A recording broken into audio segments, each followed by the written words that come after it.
Okay, Sunday afternoon live. Last weekend, I was in a live stream with a YouTuber, CM Retro Gaming. He has a channel that he does a lot of retro video game and modern video game. He does a little bit in the toy collecting, toy flipping some. I think he has some collectibles and toys. I don't know to the scale that I do, but he does dabble in toy collecting.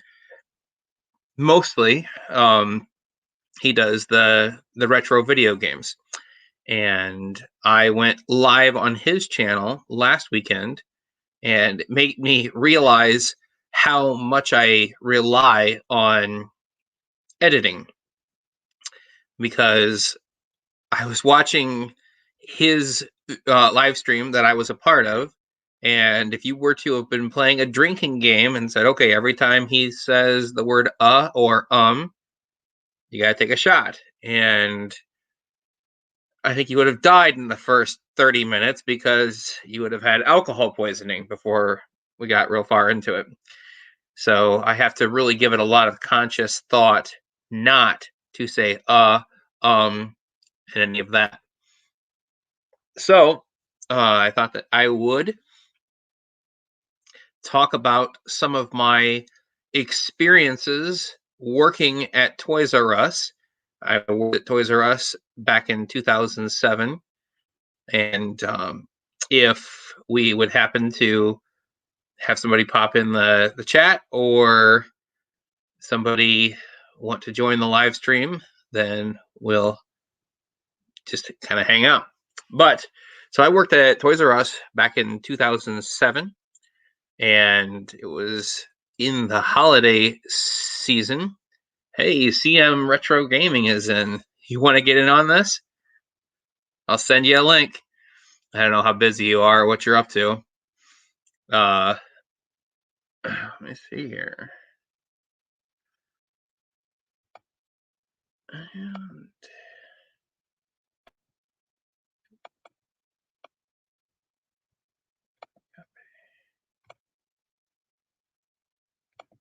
okay. And here's the link if anybody does want to jump in. But I worked at Toys R Us back in 2007 at the holiday season, and they had been like Toys R Us was something that I really enjoyed working at, and I really miss having that store around. My whole thing just shut down and then popped back on. Huh. So, um, gather my bearings here. So, they had all kinds of stuff to buy then. I mean, there was Star Wars was still big. They had wrestlers, and CM Retro Gaming is sorting through his Transformers haul. He just did a video today where he showed some of his toy haul, and he did quite well at a garage sale with a few boxes of Transformers. So check that out. I'll have to share a link when I get to it here, or he can share the link on the live feed. But so I had some funny stories from working at Toys R Us, and I think that some of the funnier ones we would have to try to promote. Like, do you want batteries? Can you need any batteries for this purchase? Do you want the extended warranty for this purchase? Do you have a Toys R Us credit? And the one lady was at the counter, and I was bringing something up that they were like, "Can you get a price check for this?" And I went back and got a price check and brought it back up, and I was coming up on the conversation where they were like, "Do you have a Toys R Us credit card with us?" And she was like, "No, I'm sure I wouldn't qualify." And they said, "Well, do you want to run it? It doesn't hurt anything to run it and try and check." And she said, "Well, you can, but I'm sure that I wouldn't qualify." And so they ran her information, and they said, "No, you're approved for $2,000." And she said, "Wow, okay." And so she completed her purchase, took it out to the car, dropped it off in the car, came back in and maxed out that limit, spent $2,000 at the store that day. And I thought, wow, I mean, if she thought that her credit score or her credit wasn't good before, she probably knew that she wasn't going to, or maybe, I don't know, I guess that's speculation. Maybe she spent all that limit and didn't have any intention of paying it back. But so that was why I was like, man, you should. I told the cashier, I said, you should almost feel bad that you allowed her to do something to get that credit limit and spend it, knowing that she didn't think that she had good credit to start with. I mean, like, probably just put her in a worse place. I mean, like, who? I don't know if anybody really needs to spend $2,000 at Toys R Us on any given occasion, but unless she was buying stuff to flip. But and then there was another time that they had these Power Wheels, and I was going out back to help get it on a big cart, bring it around to their car, and it was a couple. They were just a little older than me. I was in my late 20s at the time. I want to say that they might have been in their mid to late 30s. And she was telling her husband off, and he said, "Let me go home and get the truck. This isn't going to fit in this car." She said, "That'll take 45 minutes for you to drive home, get the truck, and come back." And so she said, "Put it in the back seat." And I said, "I mean, I can help you put it in the back seat, but I agree with your husband. I don't know that it's going to fit." And she said, "Well, make it fit."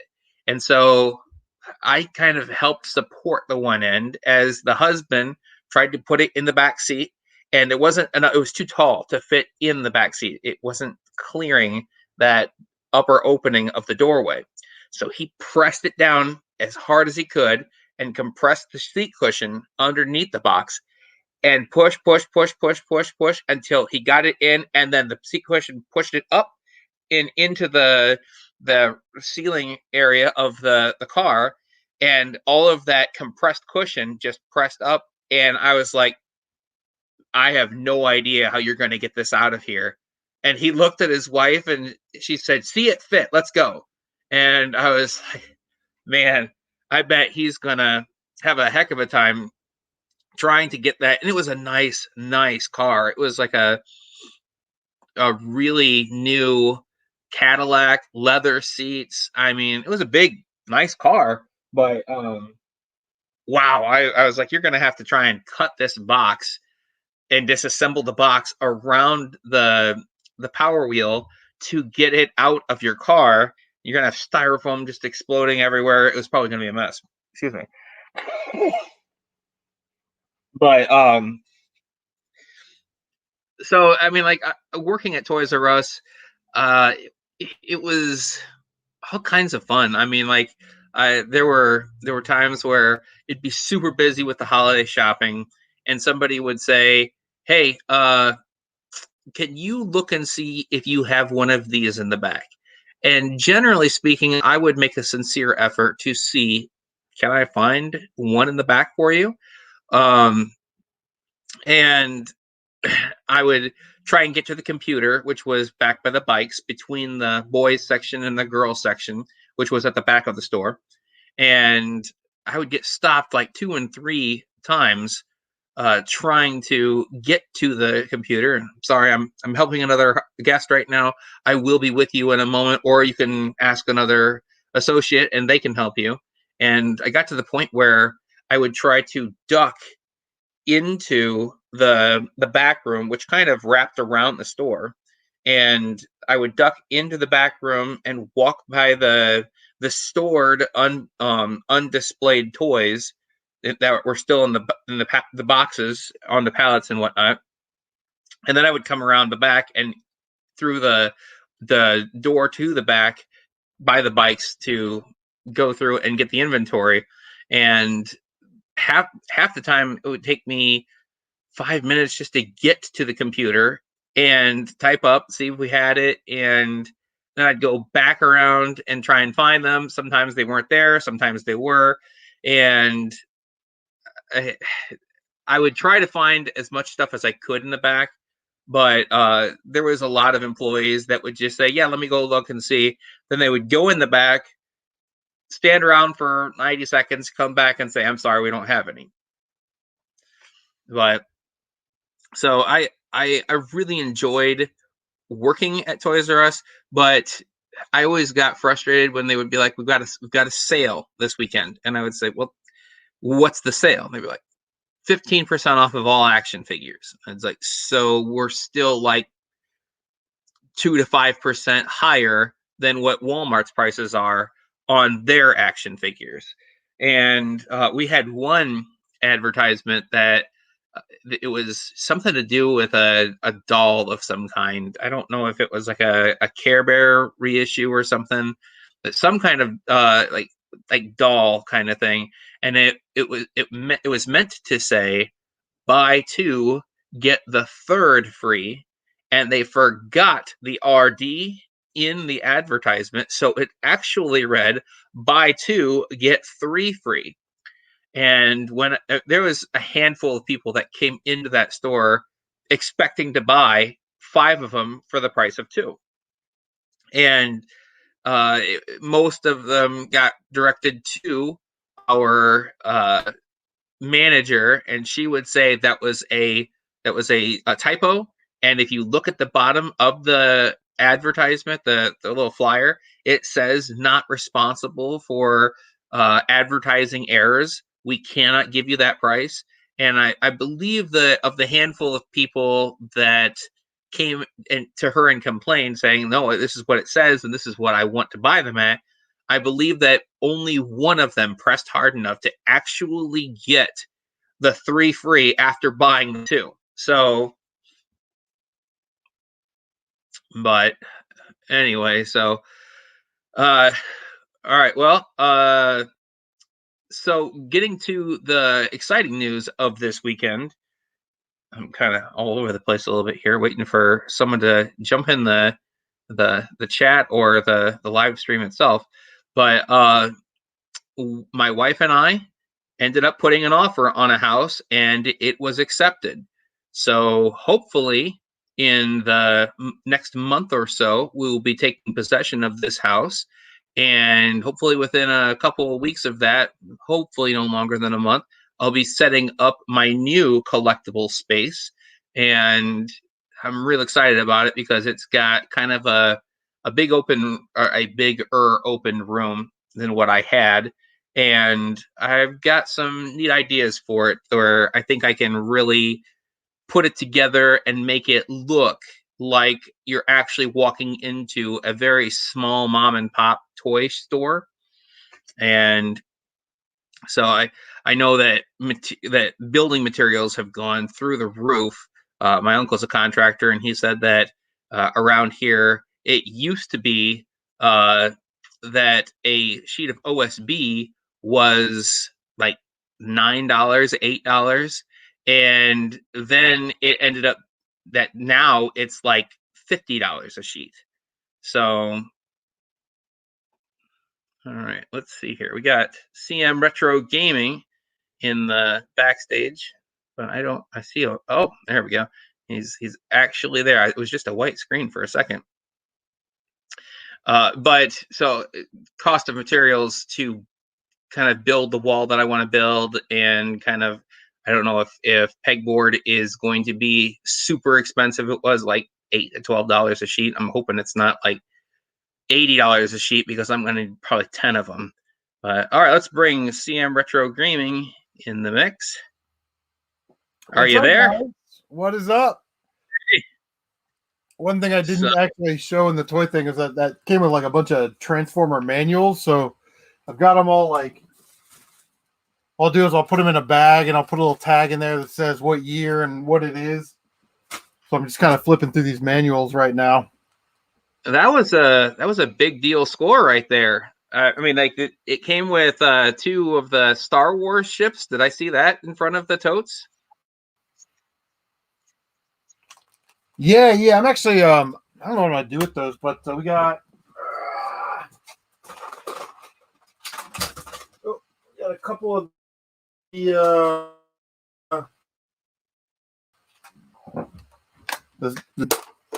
we got this guy. The other wing is in there, and then I think this is that thing that General Grievous was riding. That's actually Anakin's starfighter. Oh, okay. But there's let's see. I think this goes on. I don't know. This was the other wings in the box, but yeah, there's a couple Star Wars things in there. This little guy, and Obi-Wan wrote it up the side of the thing. Yeah, I'm telling you what. I think you could probably get $5 or $10 at least for just those two. I mean, ships. Probably $5 for that. I mean, you get half your money back in just 3 sales. Yeah, and the beauty is it's the Star Wars stuff that I'm not going to keep anyway. You know, so Yeah. that'd be great. Now, so that was yesterday on a Saturday. Is that what you picked that up at a garage sale on a Saturday, or was it a Friday? Well, it was actually Friday. I like to go garage selling on Friday just because everybody that's at work that goes on the weekend can't get there on Friday. Early sales, it's the best way to do it. But my daughter, is all online in school. They're having but this crapped out. So I took it down to Grove City to a store called Tech and Gamer where they do console repairs, and they're really, really good. And but it's just it's like 40 minutes away. So while I was there, I ran into another collector that I know. His name is Jared. Nice, super nice dude. He a couple years ago, he ran his own. It was called like the Columbus Toy and Game Expo or something like that. And yeah, so he's big into it. But I found him at a store down there, a game store. I ran into him and he asked me about garage sales, and I was like, dude, I haven't been able to hit any garage sales because my daughter's testing and running around doing this stuff. And he kind of gave me that smirk, and I kind of got pissed and jealous at the same time. I was like, what are you smirking at, you slimy son of a bitch? So on my way home, I saw this garage sale sign, and I'm like, you know what? It's like 3:30 in the afternoon. Like the odds are that there's nothing left. But I went walking up to the lady's driveway, and those 2 boxes of Transformers were there for $10. And I probably should have got that Hot Wheels thing and that slot car set for $5 each, but I ran out of cash. I didn't have enough cash on me, which is like rookie garage sale mistake. So I saw those for those $10, and I looked in the garage, and she had another like big box with toys sticking out of it. I'm like, are those for sale? She's like, well, I haven't priced those yet. And again, if you're there, like never take no for an answer. Always ask. Like, well, is there someone you can ask for the price? Can you text someone for it? She's like, well, those are my husband's. And I mean, these little bins are $10. I'm sure he's gonna want more for that. And I'm like, yeah, I'm sure. If you can give me a number real quick, no problem, right? Like, always ask. Like, trying to get her to do it, right? And she called her husband, and she comes back and goes, he said he wanted $20 for that box, and he wasn't gonna take any less. $20, you can have it. I'm like, okay, you know what I mean? So I gave her the $40 and loaded up 3 boxes of Legos. I mean, what are you gonna do? Now, when does garage sales start during your week around you? Do they usually start up about Thursday, or do any of them start on Wednesday? There are some that start on Wednesday, very few, but most of them you'll start seeing like on Craigslist or Facebook. They'll start posting either a week in advance or that Monday or Tuesday, like, hey, big multifamily sale this weekend. And I try and hit those. Like I said, Friday is usually what always happens, at least in my area, is when they put community sales for Friday, very few of the houses actually participate on that Friday. They'll do it on Saturday. So community sales are better on Saturdays. here, but I try and hit the ones that are close, or if I'm going to run out to a game store or something, I always stop to make sure I have some extra cash so I can, just stop and see what's up. So, yeah, unfortunately, it's been kind of rainy on the weekends. So I'd say out of the past 8 weekends, it's been like rainy or cold because, Ohio weather. And, there just haven't been as many garage sales, but we're ready, baby. We are ready for full swing garage sales come up in the next couple of weeks. Now, did you see my garage sale find a couple weeks ago? I don't think so. What was it? Maybe. Oh, let me grab it real quick.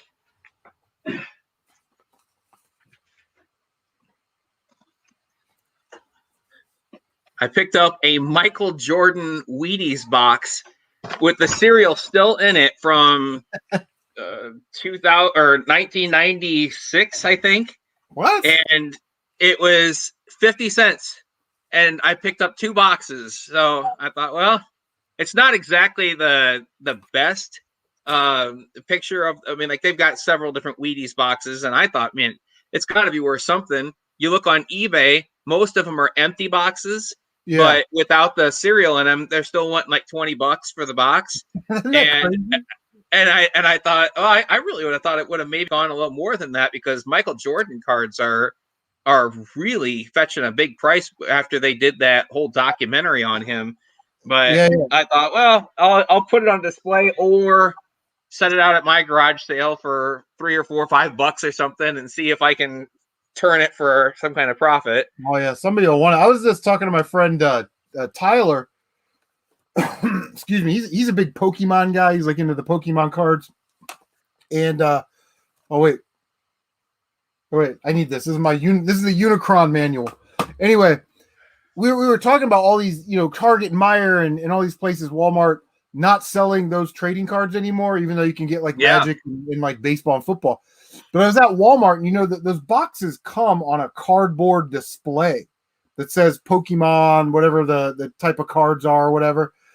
And those cardboard displays were still there. And I was like, man, I might ask if I can just have these cardboard displays, because just like that cereal box, there's somebody that's going to want it.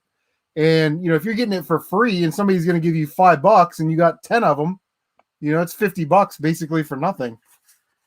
Yeah, I don't know if you've seen any of the videos that I've done of the Hot Wheels, the Mario Kart cars, but they had a cardboard display, and it was probably, you could fit 2 columns of the Hot Wheels cars, and there was probably 12 cars high. So I mean, it was a good 2 foot by maybe 4 or 5 foot display with maybe a 2 foot by 10-inch picture of Mario Kart on the top of it, and there was only 2 of the carts left in the display. And I asked the associate, I said, hey, if I buy those last 2, can I have that display?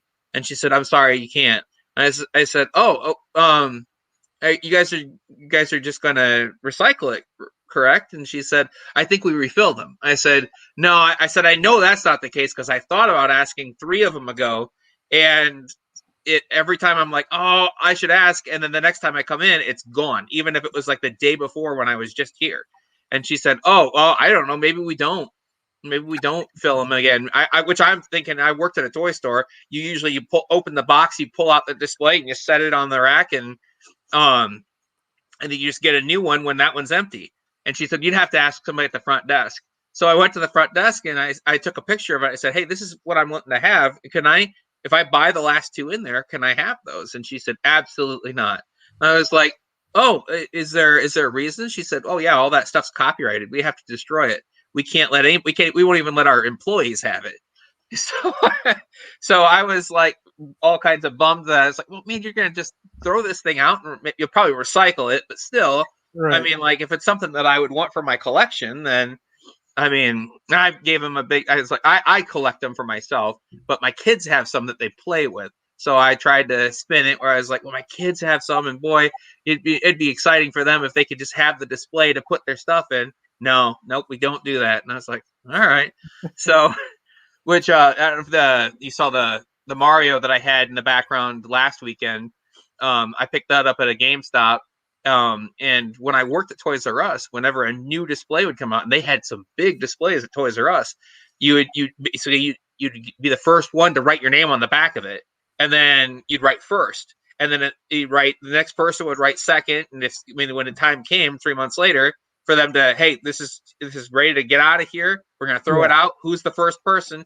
Are they still working here? Okay, let them have first dibs on it. Sometimes they'd pass, and sometimes they'd take it, but I was at the very bottom of the totem pole, and I only worked the evenings and weekends, so I was rarely there when they set stuff out like that for the displays. But some of that stuff you can, probably sell for a good profit if you were there when they were getting ready to throw it out. But I was kind of hoping that I would be able to snag that Mario display. And the guy at GameStop acted like it was no big deal. He said, "Yeah, let me take your number. I'll text you when it's ready to get tore down." And then I was there one day, and I said, "Hey, how long are you gonna have this thing still up?" He said, "Take it with you tonight. Just get it, put it in your truck. I don't even want it in here anymore." Get it out of here. All right. So, which, yeah, that like you said, that whole developing like relationships with people that work at stores and being friendly and whatnot.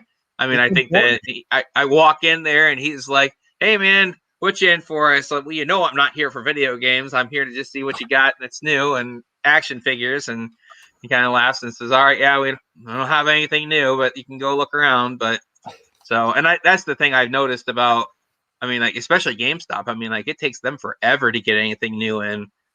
Walmart gets stuff in rare occasions. Target seems to be doing about the best, keeping their shelves stocked and keeping current inventory in. But I saw a GameStop up where I live that had the Series 3 blind box that you opened up here recently. It had the little ambulance or whatever in it. Yeah. That had the silver chase ambulances. And I went through the entire box, kind of like just feeling a little bit, thinking, okay, the ambulance is going to be pretty easy because it's probably the biggest thing in that series.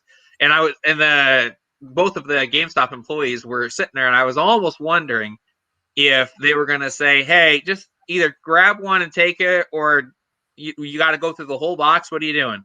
And they didn't give me a hassle about it. I think there was maybe one other person in the store, and they certainly weren't waiting for me to stop looking at them so they could look at them. But I went through that whole box. It took every single one out. They only had one ambulance, and it wasn't a chase. Only one ambulance in the whole box, and it was a box. It's the police or the command SUV, the surf SUV that's the chase, not necessarily the ambulance. Although is it? Yeah. So I was looking for the wrong thing even. Yeah. So the ambulance is kind of, it feels like a box truck, right? Right. But yeah. The command SUV feels like an SUV, and then you can feel the code lights on top of the car. Yeah. So that's sort of how I probably should have looked for, because I know I felt some of the SUVs. I just didn't realize that I was looking for the wrong thing. So yeah. Well, I grabbed I bought the box. My friend Adam that works at GameStop let me know that he had them. I said, "Don't open the box." And then I get there and he'd open the box. So he could count them. So he knew that there were 36 in there. I'm like, "Well, how many does it say on the computer that you have in stock?" 36. That's a whole box. Don't open the box. You know what I mean? So then I went around to two other, maybe three other, two other, two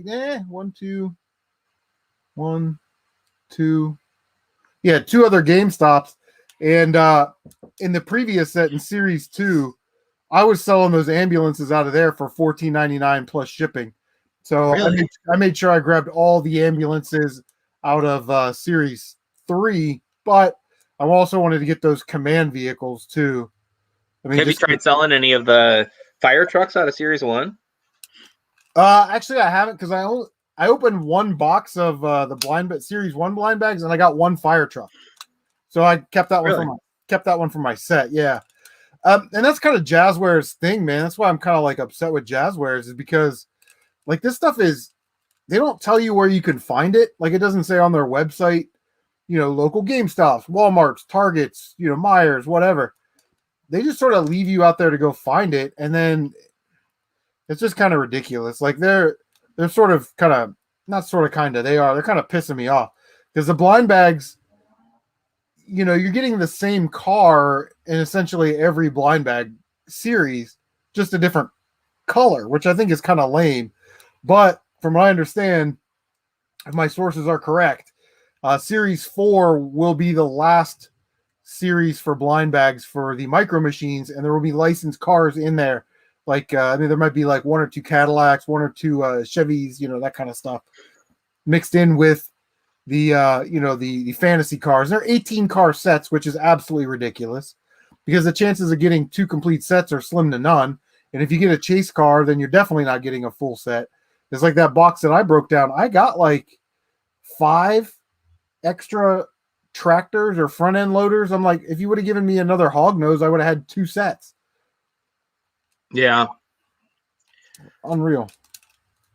I wonder if they'll put any of the Lamborghinis in the one that has the licensed vehicles. I'm not sure. Is what Jaguar's they screwed up. They usually only post their current series of Micro Machines, but there was one day like a month ago for about an hour when they had posted, because we're in series 4 now, but they posted series 5 and series 6. They posted snapshots of the inserts that tell you which cars are coming in the 3-packs, the 5-packs, which cars are coming in the blind bags, which cars are coming in with the the new haulers and play sets and stuff. And people in my Micro Machines group, like they were downloading that and like saving it. And then about like an hour or two later, Jaguars caught on and they pulled them off their thing. So, but it looked like Series 4 was going to be the last of the blind bags. Now, did you ever buy any of the Micro Machines like themed sets? I know I thought I saw that you had a Indiana Jones box set in your background at one point. I've got a G.I. Joe one still. It's a battle tank of some kind it's still sealed. I got that at like a thrift store for a couple bucks, but I have the James Bond set. The James Bond set, okay. James Bond cars, yeah. And I'm a Did huge you ever James Bond fan, man. You gotta watch it on Laserdisc.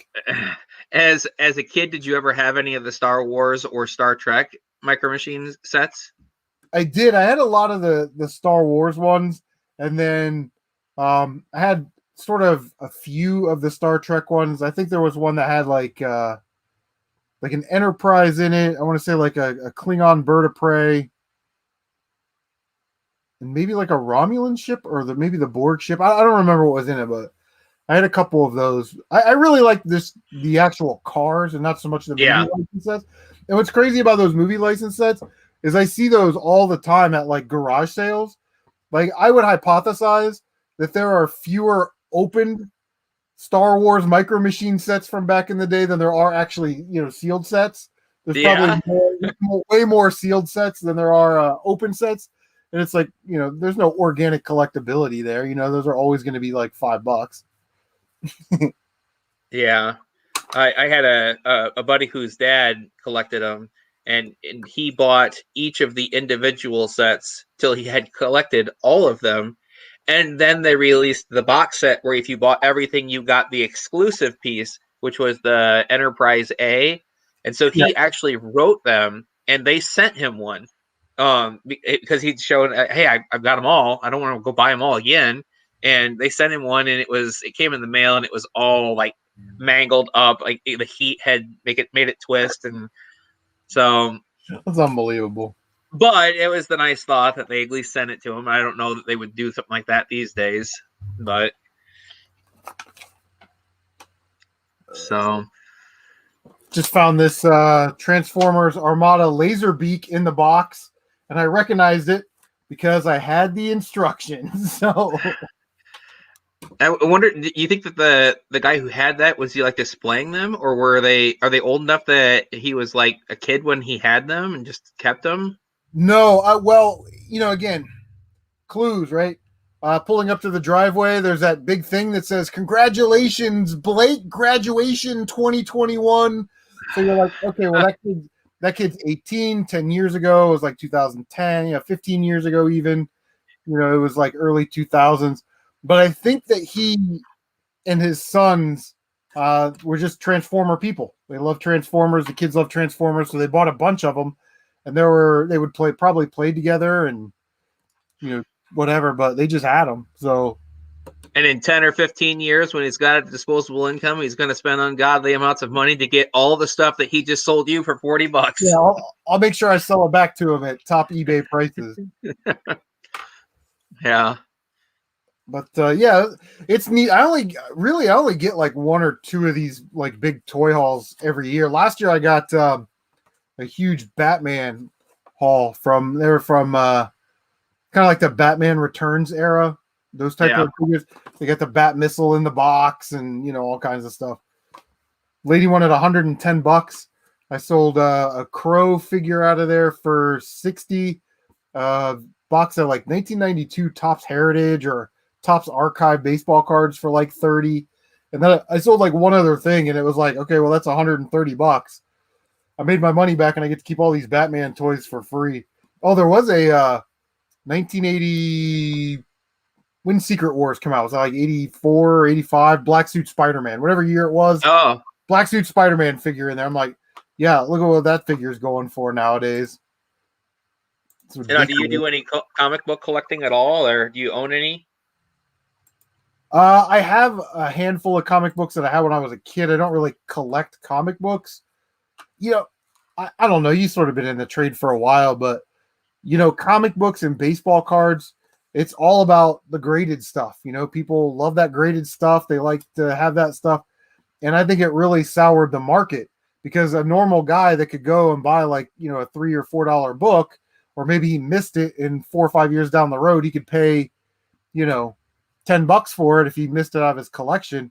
Somebody's already bought in that book. If it's in immaculate condition, had it graded, and they're going to charge him $60 or $70 for a book that he can't even read. And it's not that I don't mind graded stuff, but I think it's one of those things. It almost kills markets because I saw it happen to comics, and to the casual collectors anyway. The hardcore collectors are always going to be there. But for video games, we're going that direction now, and there might be another lull of about 10 or 15 years. And it's like, well, I'm 42. I can't wait another 30 years for this stuff to, jump up, go down in price and then peak in price again. So we got to start thinking about making some moves with parts of the collection that we don't need. So, but I was going to send it and have it graded because that's how you get top dollar for it. Yeah. There was a comic book that I had as a kid. It was, I couldn't tell you what the name of it was or what the number was, but it was a Spider-Man comic book, and it had the Punisher in it. And it was a 90s copy. It wasn't like anything really all that exciting. And I found it graded on eBay, and they wanted $90 for it. So I asked one of the guys at my local comic book store, I said, hey, is $90 reasonable? He said, right now, no, it's not. He said, it's a 9.8. That's what he's trying to zing you on. He wants to get that 9.8 premium price. And so he, that's what he's just asking $90 for it. And I said, well, how much do you think it should sell for? And he said, I would try and get it for maybe 50 or 60, 45 maybe. He said, but here's the thing. He said, that is a first appearance of, and he rattled off some character that I've never heard of. And he said that character, they're in the works of putting him in a movie. I don't know if it'll be in a Spider-Man movie per se, but they're saying that Jim Carrey is who they're looking at to do that. He's like some like low-level bad guy or something, like crime lord that, it's just like some B character in the comics. And he said, if that happens, that comic will be worth $90 for sure, if not 150, 200 after that movie's out. So he said, is it worth it right now? Probably not, but it could be someday. So I appreciate that a lot of the stuff that if I want to go out and buy a Spider-Man action figure, I can do that because they're making Spider-Man movies. They're making Spider-Man movies because the Spider-Man comic book. So I kind of paying an homage to that. Well, it came from a comic book. I'll get a graded comic to kind of go in that collectible niche there. So I have two right now that are graded, and a couple that aren't graded that I would have liked to maybe see about getting graded, but I really haven't sent anything to get graded before. So I haven't either. I bought one graded comic. It was a Spider-Man comic though.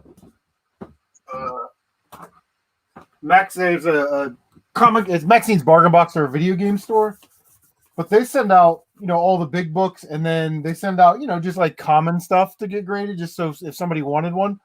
So I snagged Web of Spider-Man number 60 from 1989.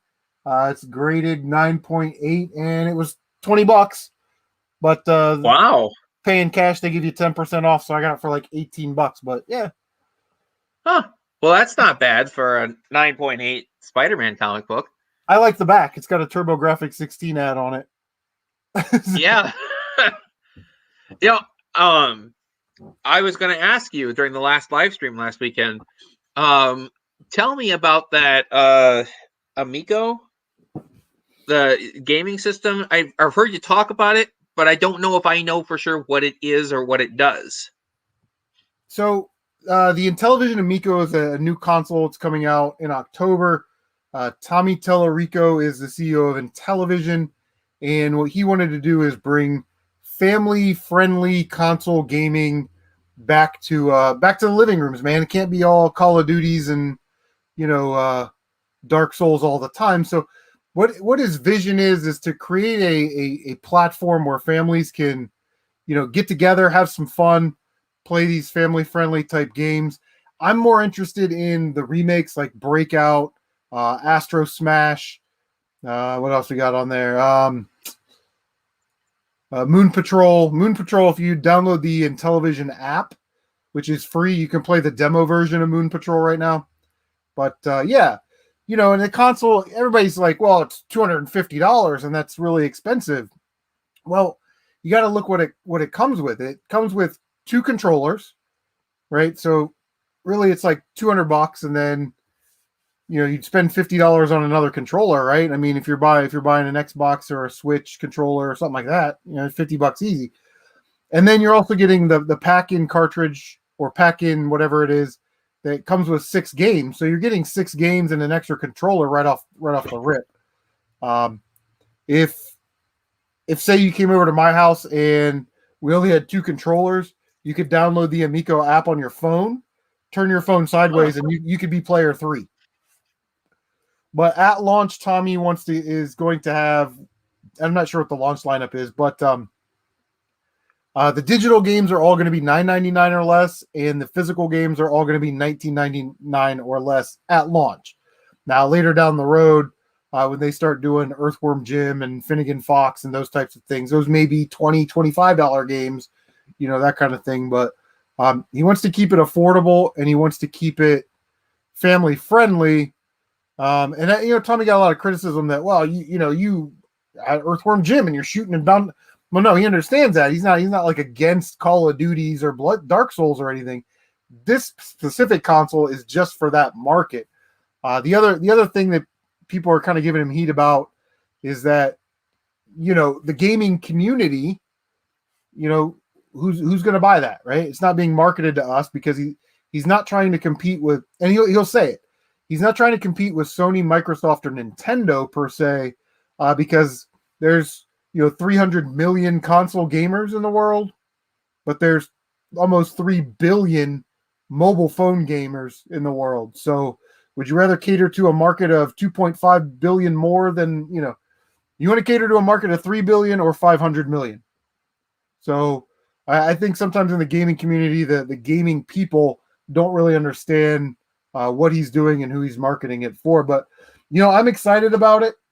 Excited to see what he can do. He's got some licenses with MLB and I think Hot Wheels and, Sesame Street. So with Sesame Street, obviously that's going to be like edutainment type stuff. You can say if you had younger kids, my kids will probably play like Astro Smash and Moon Patrol, but So are they going to try and bring back a lot of like retro games, like stuff that was released like 20, 30, 40 years ago and bring that to the system? Or do you think that they're going to develop games their own self as well? Well, the games that they have that are I guess you would say like Moon Patrol, right? That was on the Atari, and Astro Smash and all those classic games that were console games back in the day. They've updated the graphics and the sound and some of the gameplay. So they've modernized some of the older games, and I'm sure they'll continue to develop, some of those games. Hopefully there's like a Kaboom or something. I always loved Kaboom, or a game like Jungle Hunt, something like that. But they are working on their licensed stuff, like I said, MLB, Hot Wheels, but then they also have their own IPs that they're working on, like Finnegan Fox, which is a platformer. It's one of those like elemental platformers where it's like, oh, I can't get across this gap, so I'll switch to the snow element, and it'll create an ice bridge, and then I can get across the the water gap or whatever it is. So yeah, they're doing a bunch of stuff like that.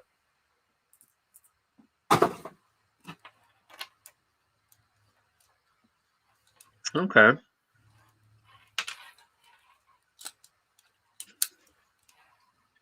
Did you see my video that I posted? I picked up one of your decal stickers. Did you really? Yeah, I did an unenveloping of your decal. That's funny. Thanks, I appreciate it. I've been digging through these transformers. I'm trying to find these batteries. Yeah, I had a lot of stuff going on. Well, I appreciate it. How's the sticker look? Good. And it's a nice, like, heavy decal kind of. I mean, it feels like it's a good quality. That's good. I kind of shopped around a little bit. Like I went to like Redbubble and a bunch of other places, and TeePublic was the best place. That obviously I thought it was the best place because that's where you get that's where you get merch, right? Like, no, it was the worst place, but go buy your shit there, right? You know what I mean? Like that doesn't make any sense. But the shirts are comfortable. They're like I wanted the logo like really big. Like the CM Retro logo is twice as big as this Cobra Kai logo. I wanted to be able to see it from like down the hall. Now, what you got yourself? Did you order like the cotton T-shirts? I saw they had like a real soft kind of deal. Is that some of the this material here is kind of thin and soft, like an athletic kind of deal? Would you say that they're all pretty much cotton shirts? The standard tees are those real nice cotton shirts. I'm not sure. Like I think the baseball shirts are a little bit thinner. The ones with like the colored sleeves, right? I'm sure those are probably a little bit thinner because they're meant to be worn like underneath. But yeah, I'm gonna order my daughter a hoodie here in about a month or so because she really wants one, and we'll see kind of how thick that is. But Oak City got one in purple and it looked great, and Woodbury got one in green and it looked great. So this is really good stuff. Now, did you have to pay anything to get that started, or you just uploaded your image and then they start making money, you start making a little bit, and everybody's happy? Yeah, with TeePublic, they do all their printing in-house, wherever that may be. And what you do is you just sign up for an account. It's it's free. You just email, and how do you want to get paid? Do you want to PayPal or whatever? You just set it up like a standard account, and then you load your logo in there and you put tags on it, just like you would a YouTube video, like hashtag CM Retro, hashtag video games, hashtag YouTuber t-shirt, that kind of stuff. And then you put your logo up there, and then it'll put your logo on everything that they have available. And man, they got like kids clothes, baby onesies, iPhone and tablet cases, pillows. They got like 10 different types of t-shirts. I was like, man, this is way too much. We need to kind of narrow this down. You know what I mean? Like, so I went through and I was like, yeah, no one's going to buy a CM Retro Gaming iPhone 8. Like that doesn't, whatever. Everybody's got their own thing. Like I like my Nintendo stuff. So I just kind of whittled it down. Did they, were they particular about like copyrighted material? Like obviously, like if you see any of my intros, I use like the Spy versus Spy characters, and then backgrounds from different TV shows and whatnot. I mean, like if I wanted to, like, okay, this is the most common of my stuff, I'll upload that as an image. Do you think they would send it back and say, no, this isn't yours? I mean, Yeah, they're actually really strict on copyright. Papa Pete, I don't know if you watch his channel, but Papa Pete submitted his, and it's basically just script that says Papa Pete, and then kind of a black and white, black or white with a silhouetted Intellivision controller or Atari controller or something on there, and they absolutely denied him for copyright infringement. So he had to, Oh, so he had to change. I think it was the Atari joystick. So they had to take that off, and then he added, an older, like an Intellivision controller, with the disc. So that's kind of on his shirt, and that got through. So he's selling shirts now on T Public, but. Yeah, with Redbubble was really weird. Redbubble was a little bit more expensive, and they let you choose how much profit you want to make. So a t-shirt, you could like jack the price way up to like $30 and make like $8 a t-shirt or $9 a t-shirt, or you could crank it all the way down to like $17 and make 50 cents a t-shirt. With T Public, it's all standard. They don't let you fiddle with that. They just say you sell a t-shirt, this is what you get. You sell a coffee mug, this is what you get. You sell this, that's what you get. And it kind of makes it easier for the creator, because we're not here to like juice people on prices or jack prices up so we can, milk money out of our audience. So not even having a hand in that, not even having a say in that, like it takes a lot of pressure off of us, because it is what it is. They sell the t-shirts at that price. I get what I, get out of it, and they get what they get out of it. And then the customer obviously gets a high quality product, and they can be the first kid on their block to have a CM Retro Gaming t-shirt, Rifle Shuffle, what's up? Yeah, Beast Wars forever, man. Beast Wars figures are expensive, bro. Toaster now Crumbs, what is up? you said that your only two Transformers were Beast Wars. Is that what I gathered from you said you had a couple that you were looking for from your childhood, but they sounded like Beast War characters, some kind of No, like Panther? I remember I had them at my mom's house. Like, keep in mind, my mom died when I was 14 in a car crash. So when all that stuff came over to my dad and stepmom's house, like stuff just gets lost in time. You just lose it. But they were sort of like they were white and turquoise with like little purple accents. One turned into like a jaguar or some kind of panther, and the other one turned into like an eagle. And I could have swore it was like Wingspan and Prowler or something. There was like a 2-pack, and those were really the only Transformers that I had when I was a kid. I did have one more. I can't remember the name of it though. Let me look. But those were later era then. They weren't the 80s or 90s. That would have been like late 90s, well, mid 90s, late 90s, like the Beast War kind of stuff. Or I don't recall there being animals in the G1 era. Let me look it up. Yeah, G1 Transformers Pounce and Wingspan complete Decepticon. The Decepticon clones. Yep, and Okay. I had the little guns that went on them. 10 bids, $49.88. I do remember. Do you remember the Transformers? I guess I do remember. There was a lion and a bear, and they would transform into a robot, and then a robot bear. But then they had like this like clamshell that came around it, and it looked like a bear. And that was kind of like late G1. And I think I had one, and my brother had one, but yeah, I don't remember that. Like, we didn't have a lot of Transformers. We just had like those. I had those 3, and maybe my brother had one. But really, back in those days, Transformers were a little bit more expensive. So your parents could go to like the clearance aisle at KB or Toys R Us or something and get 2 or 3, maybe 4 Masters of the Universe figures for the same price as one Transformer.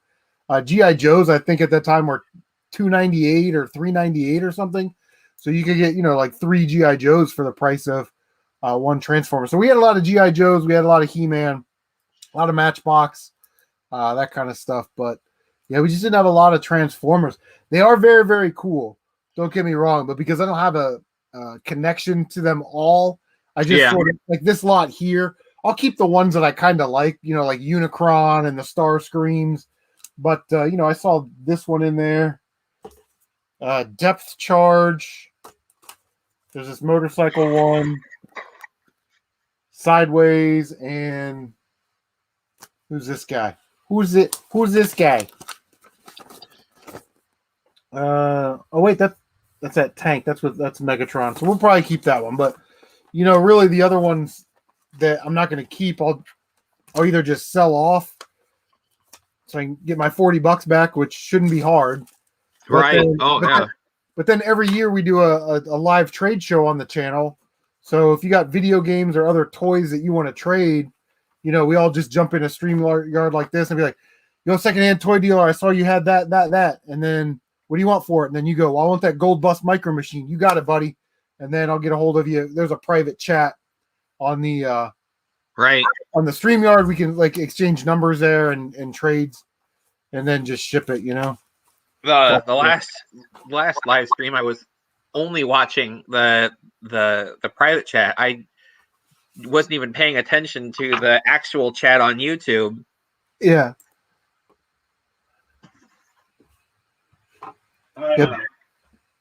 Beast Wars, yeah, like Rifle saying that Beast Wars, yeah. Well, and the other thing too, man, you think back and you're like, there was a time when that, I tell that story on my collection video about my Mega Man X2, and I found it at this, antique sort of auction house place for $5. Not but like 3 or 4 months later, I went back there and they had a stack of Sega Saturn games that they wanted $5 for. And I'm like, okay, well, there's a Sonic CD or Sonic whatever the one is on the Saturn, and I'm like, and I didn't buy them. Like, you always remember the things that you didn't buy. About 2 or 3 years ago, we were at this community sale, and I had bought like a ton of stuff, like boxes of Legos and everything. We kind of get down to the end here, last hour. This lady underneath a table, right? She had all of her little china and her little precious moment figures and all that junk up there.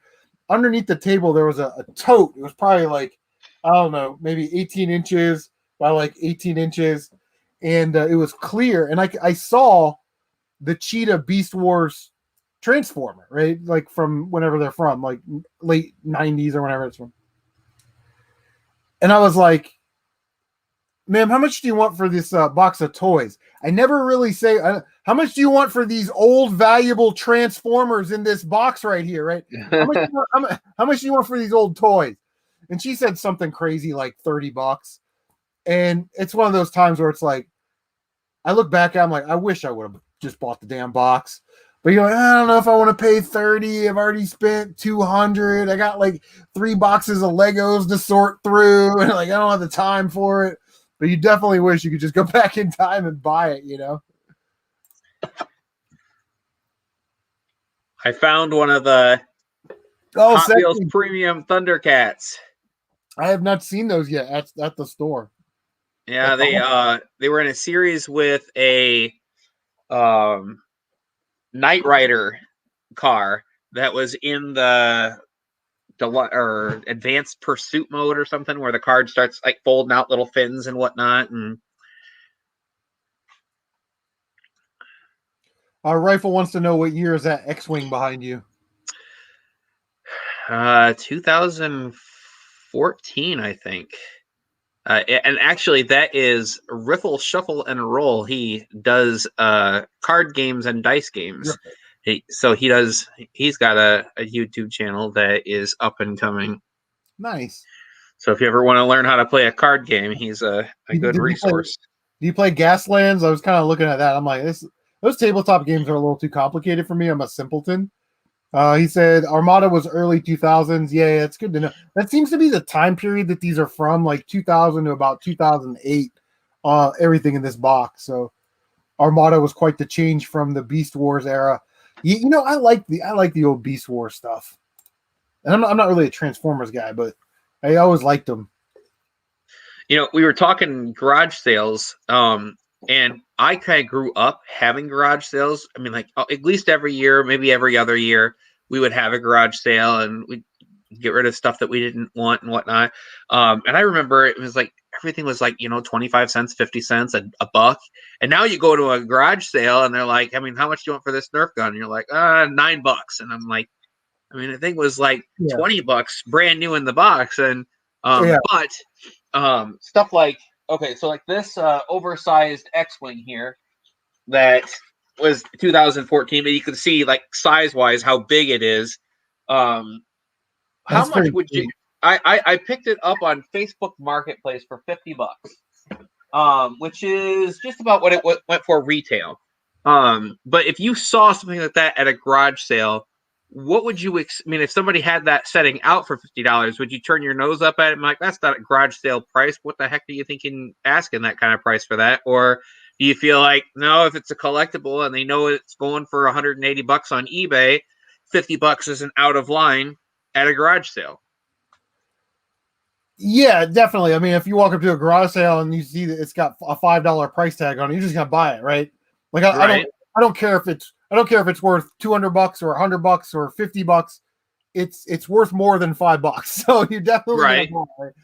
But if and that's a trend, right? Like we go to garage sales and people have stuff priced appropriately because they've looked it up on eBay. Very, very rarely anymore do we ever just go to garage sales and it's like, yeah, everything's like $1, just whatever, just get it out of here, kind of stuff, Right. right? And I get it. People are out of jobs. With the COVID thing, people need money. We've got access to every piece of information we could ever want with our phones. And if I saw that at a garage sale with a $50 price tag, I would probably have somebody. I'd be like, "Is this your toy? Is this your X-wing? Yeah, tell me about it. Where'd you get it?" Right? And then they'll kind of tell me the story of, I got it back in 2014 and da da da. Okay. And then I might go look at the Precious Moments figures, and I'm looking at a 2014 Giant X-wing. Look it up on eBay, and if it's a deal or not. But I don't ever get mad at people for asking. I mean, ask the price that you want. If that's what you're comfortable selling it for, then we have a deal or we don't have a deal. I may have gone to that garage sale and saw that for $50 and been like, you know what? I'm not going to put $50 into it. And then you come up 10 minutes later and go, I'm the biggest Star Wars fan ever. This is the one piece that I need in my collection that I don't have. I have every other toy from that series except for this one. Boom, I want it. And then they get their $50 and everybody wins. Yeah. But I do hate going to garage sales and seeing, they print off the eBay thing and they put it like Pepsi can, and then they put the eBay thing right there, and it's like, and then they always put what people are asking, right? They never look at like sold listings or do an average of sold. Right. Like, because I can go on eBay right now and put anything up for 20 times what its actual price is. But then Soccer Mom sees that and thinks that her Star Wars Armada figure, her Star Wars depth charged Transformers universe figure is worth $200 because somebody has it online for $200. Well, and shipping is so. I mean, like shipping something like that. I mean, like that'd be crazy expensive. It's light, but it takes up space, and then to package it in a way that it's not going to get hurt in transit. I mean, I'm like, maybe they're asking $150 for it, but is 60 or 70 of it actual shipping cost? I mean, like going and getting the packaging and actually taking it up to the post office. And I got to be honest, something like that, I would probably bubble wrap it, like bubble wrap the nose, and then bubble wrap the wings individually, then bubble wrap that back part where the thrusters are, and then bubble wrap it, and then put it in a box, and then put that box probably in another box. Right. Just to make sure it didn't get broken. So you're probably, even though it may be light, you might be looking at a 6 or 7 pound package. If that thing weighs a pound or 2 pounds, you're probably looking at 3 pounds of packing and shipping. And then, whatever that priority mail rate is, I guess it just depends on where it'd be cheap. It's cheap. It'll probably be cheaper if you send it to me, but if you're sending it to, California, Postal Zone 8, anything out there is stupid expensive. Seattle and Portland and California. But yeah, there's people that get mad at garage sales because people are asking too much money, and it's like, dude, it's their stuff, And these are the people that if you tried to sell them a copy of DuckTales 2, if you had that at your garage sale for, just a cartridge, if you had that at your garage sale for $10, they would be like, well, would you take 5? No, just be happy that you're getting it for $10. Give them their money and get the hell out of there. You know what I mean?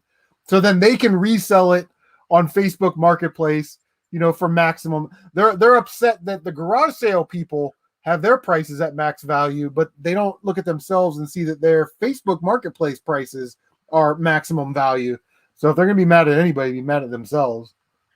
I think that's an interesting dynamic. Yeah. And it's one thing that really kind of took the piss out of the video game stuff for me. This ridiculousness. I left probably a dozen Facebook gaming groups over the last 3 or 4 weeks. I never participate in them, and the posts are always these two posts. Look what I found. All right, look at me. I'm a superstar, and hey, got this at a garage sale today. Does anybody know what this is worth? Any idiot can look up a video game on eBay and find out what it's worth. You don't need to ask the whole group. They're a bunch of attention whores is really what they are. Yeah. So I just left a lot of them. I'm like, it's crazy. I tried to. I have started a Facebook Marketplace. Not the marketplace, but a buy sell trade group, and I titled it Toys and Collectibles, and I was kind of hoping that I have a 20 versions of me jump on it and start posting their own stuff and wanting to buy my stuff. And I've had, I invited a few guys on that I know that one guy collects diecast cars, and I was hoping maybe he was connected with a few people, and it really hadn't grown. I think we got like 3 people that jumped in that I had no idea who they were. And then this lady who jumped in, and I was like, all right, well, maybe she's got a kid or something that would be interested in some of my posts. And then she just dumps like just gobs and gobs of Beanie Baby listings in my group. I'm like, I did say collectibles, but if you look through everything, it's all like boy toy collectible. Yeah. Like, you gotta put that in your terms of use, right? Like no Beanie Babies. Prohibited items list. And then I had somebody from Egypt put like a sketchy G1 Transformers for like a crazy price, and I'm like, where's this guy located? And it said Egypt. I'm like, how did he even get connected to this group or anything? But a bunch of scammers on. Yeah, well, they don't work, so all they got to do all day is sit on Facebook and go toys and collectible groups. Can I get into this one? Can I get into this one? Oh, I got a response back. Yeah, okay. Who wants to buy my depth chart? You know what I mean? Like, what are we doing? So will you try and sell those on Facebook Marketplace? Will that be your first go at trying to sell any of them? Or great question. Let me grab this guy. Okay. So I having done the eBay thing for about 2.5 years, I learned buy shipping supplies, buy them in bulk, always have them around. Things like this, these little guys, say, I don't know what this is worth, says like $10 or something. I'll do $10 on eBay plus the buyer pays shipping, because this will fit in a 4x8x6 box, and it'll be under £1, so it'll go first class.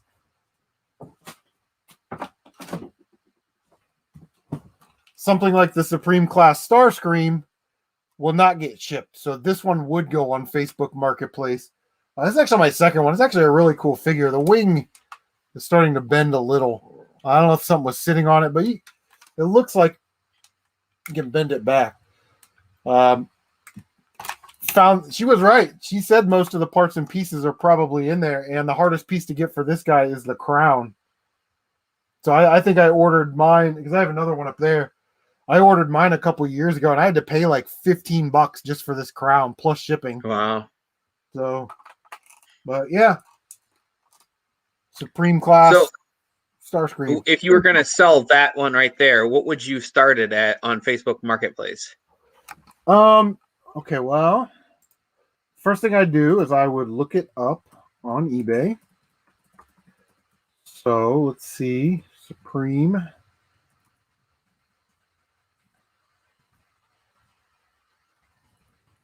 Starscream. That should do it. Okay. All right, so there's a Supreme Class 2005. There's one on eBay right now that is complete. Now this guy's asking way too much. He's asking $129.99. This guy is a little bit more reasonable. This guy's asking $65 plus $30 shipping from Canada. So I'd have to calculate out what $65 US is.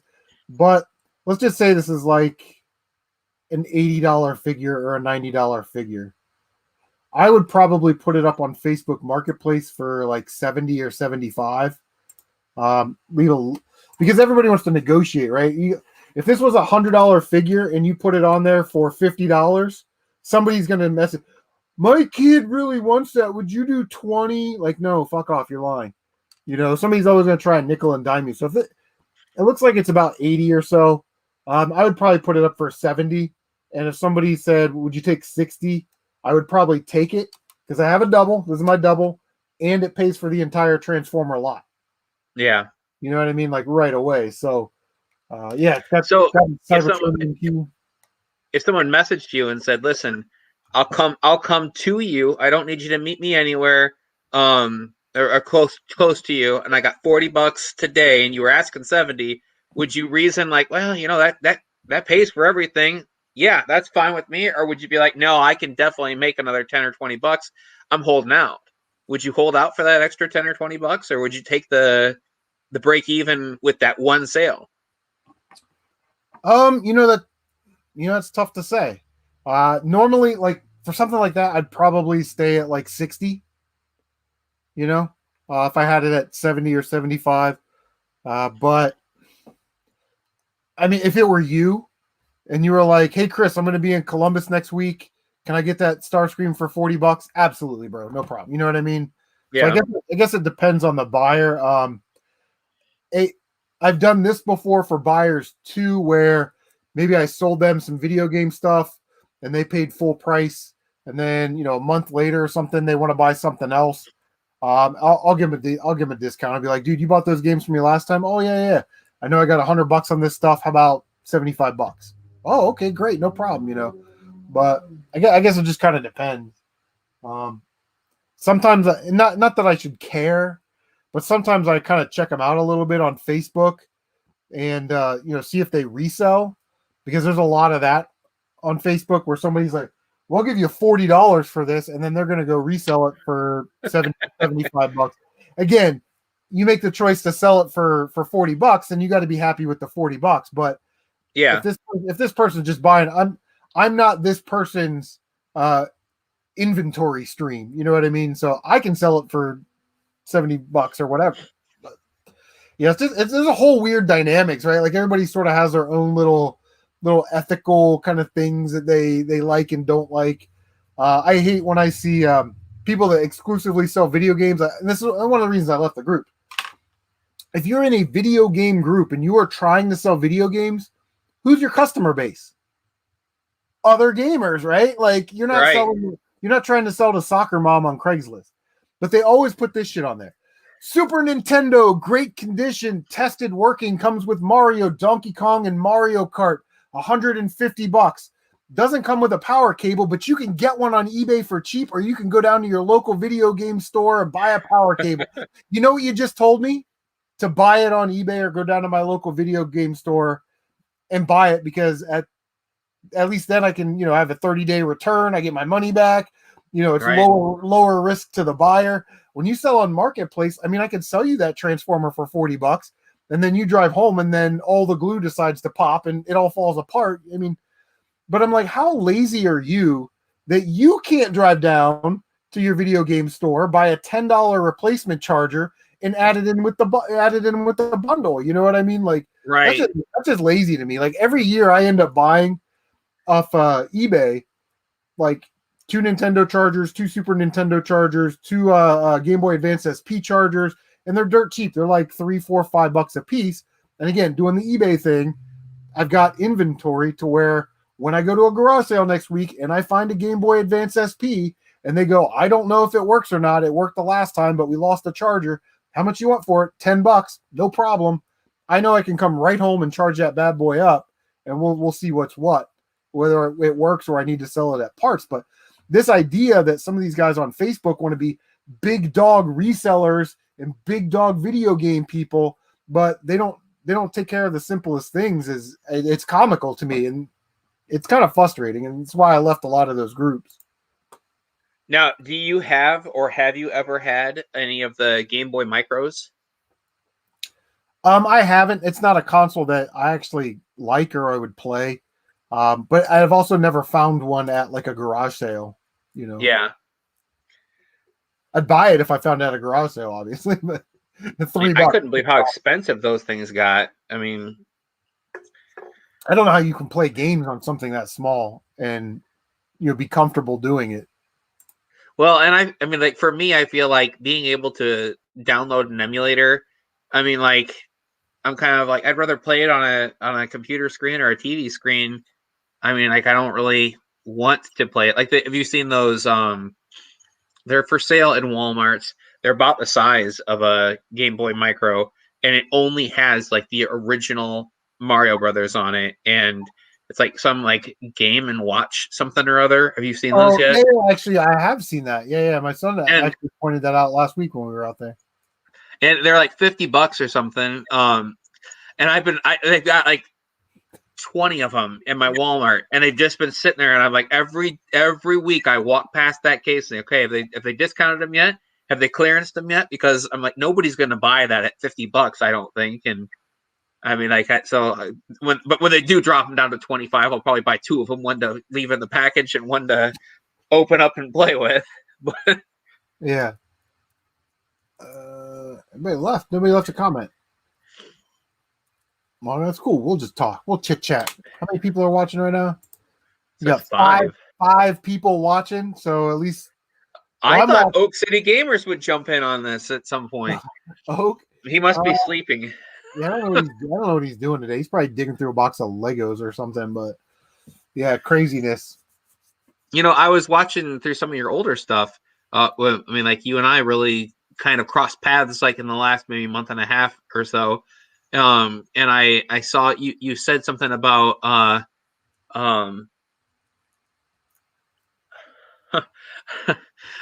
you said something about leaving some gaming groups because of your wife's health issues. How is she doing? Better. She's got real bad arthritis. It's hereditary. So she tried to take this new medicine that you got to kind of build up in your system. But so we did that and it's not working. So she's gonna have to have surgery on her knees, which are basically bone on bone. So trying to schedule that. And then, this is like a bad time of year to schedule anything for me because I teach range and we have 12 ranges a year and they're all from, late spring to, the middle of fall. And I'm also on the contract negotiation team. So we have actually contracts starting tomorrow. We'll be sitting in there with all the people trying to get paid, son. But yeah. And then we kind of want to move. My oldest son and his girlfriend live with us. So they're thinking about moving out. And we're like, well, we don't really need all this house and all this property. Like it takes me about 2 hours to cut the grass on my tractor mower. We got a pretty good size yard. And then about another half hour to trim and leaf blow everything off the driveway, stuff like that. But yeah, it takes a good 2.5 hours. I'll tell you what, now's the time to sell. I mean, yeah. But I would almost tell you, make sure you got somewhere to go to first, because that's what we did. I mean, like we thought, okay, well, we've heard nightmare stories of people who are like, we'll just get a bridge loan, we'll buy something, and then we'll try to sell our place, and then they can't sell their place, and they're trying to make 2 mortgages, and we thought, we don't want to get into that. Let's sell first, then we'll buy something. And we sold, and then like we sold after like the COVID restrictions kind of let up a little bit in last summer, and I don't really feel like it ever really got super harsh again, at least up here where we are. And but I mean, like nobody was selling. I mean, like just like at one point, there was one listing in my town. We have like just under 8,000 people, and there was one listing altogether. I mean, like from 0 to $2 million, just one listing. And so we've been looking for probably almost 6 months, 7 months. So it's craziness. But we did just put an offer in on a house on Thursday, and they accepted it on Friday. So we'll see how it passes the inspection and goes through the appraisal and everything. But I was kind of holding back and waiting to see, will I have a space to display all this stuff? And I mean, like, what kind of space will I have to work with? And this place actually has a pretty decent Oh, little good. place in the basement that I'm gonna try, and I've got something in mind for building off a wall. And I'd like to make it. Are you on TikTok at all, or know anybody who's on TikTok? They had this. It was on the Late Show or something, where this guy made a video rental store in his basement, and it looked like you were walking up to a small mom and pop like storefront kind of thing. And I was like, oh, that's what I want to do with my toy collection. I mean, like, it already kind of looked a little bit like a store, the way I had stuff set up on pegs and on a pegboard. But I had I don't know if you've ever heard of a Michigan ledge of a basement, or like a fruit ledge. So like part of the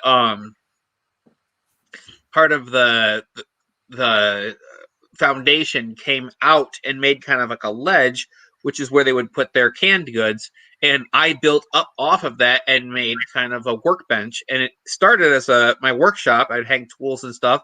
And then the further I got into it, more tools got moved up to the garage and more toys got displayed. And so it looked like a little workshop that was like a collectible room for toys. And I would shoot videos in there with that carpeted workbench. And I mean, like, I would do projects as far as like taking stuff apart, putting stuff back together, and cleaning guns and whatnot. But this time around, I'd like to see less countertops and more display on the wall. So Now, why? Good luck, man. Good luck with that. Hope you get to build the toy center of your dreams down there. Have everything stocked.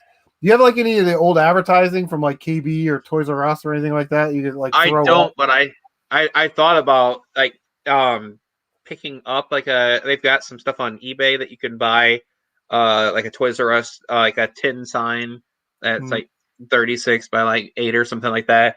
But I also thought about going to there's a printer slash sign maker here in town, and I thought about putting up making my own sign that says dealer's toy store to hang out in front of the collectible room. Nice. So J Rod says, play any PC games, battle royales. I used to play Fortnite with my kids, and I didn't play PC games in a long time.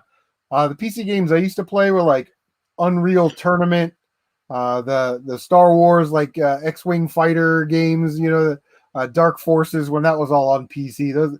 That's about the extent of my PC gaming experiences. now I actually went back and watched your very first video, and Yeah. your son was the one operating the camera.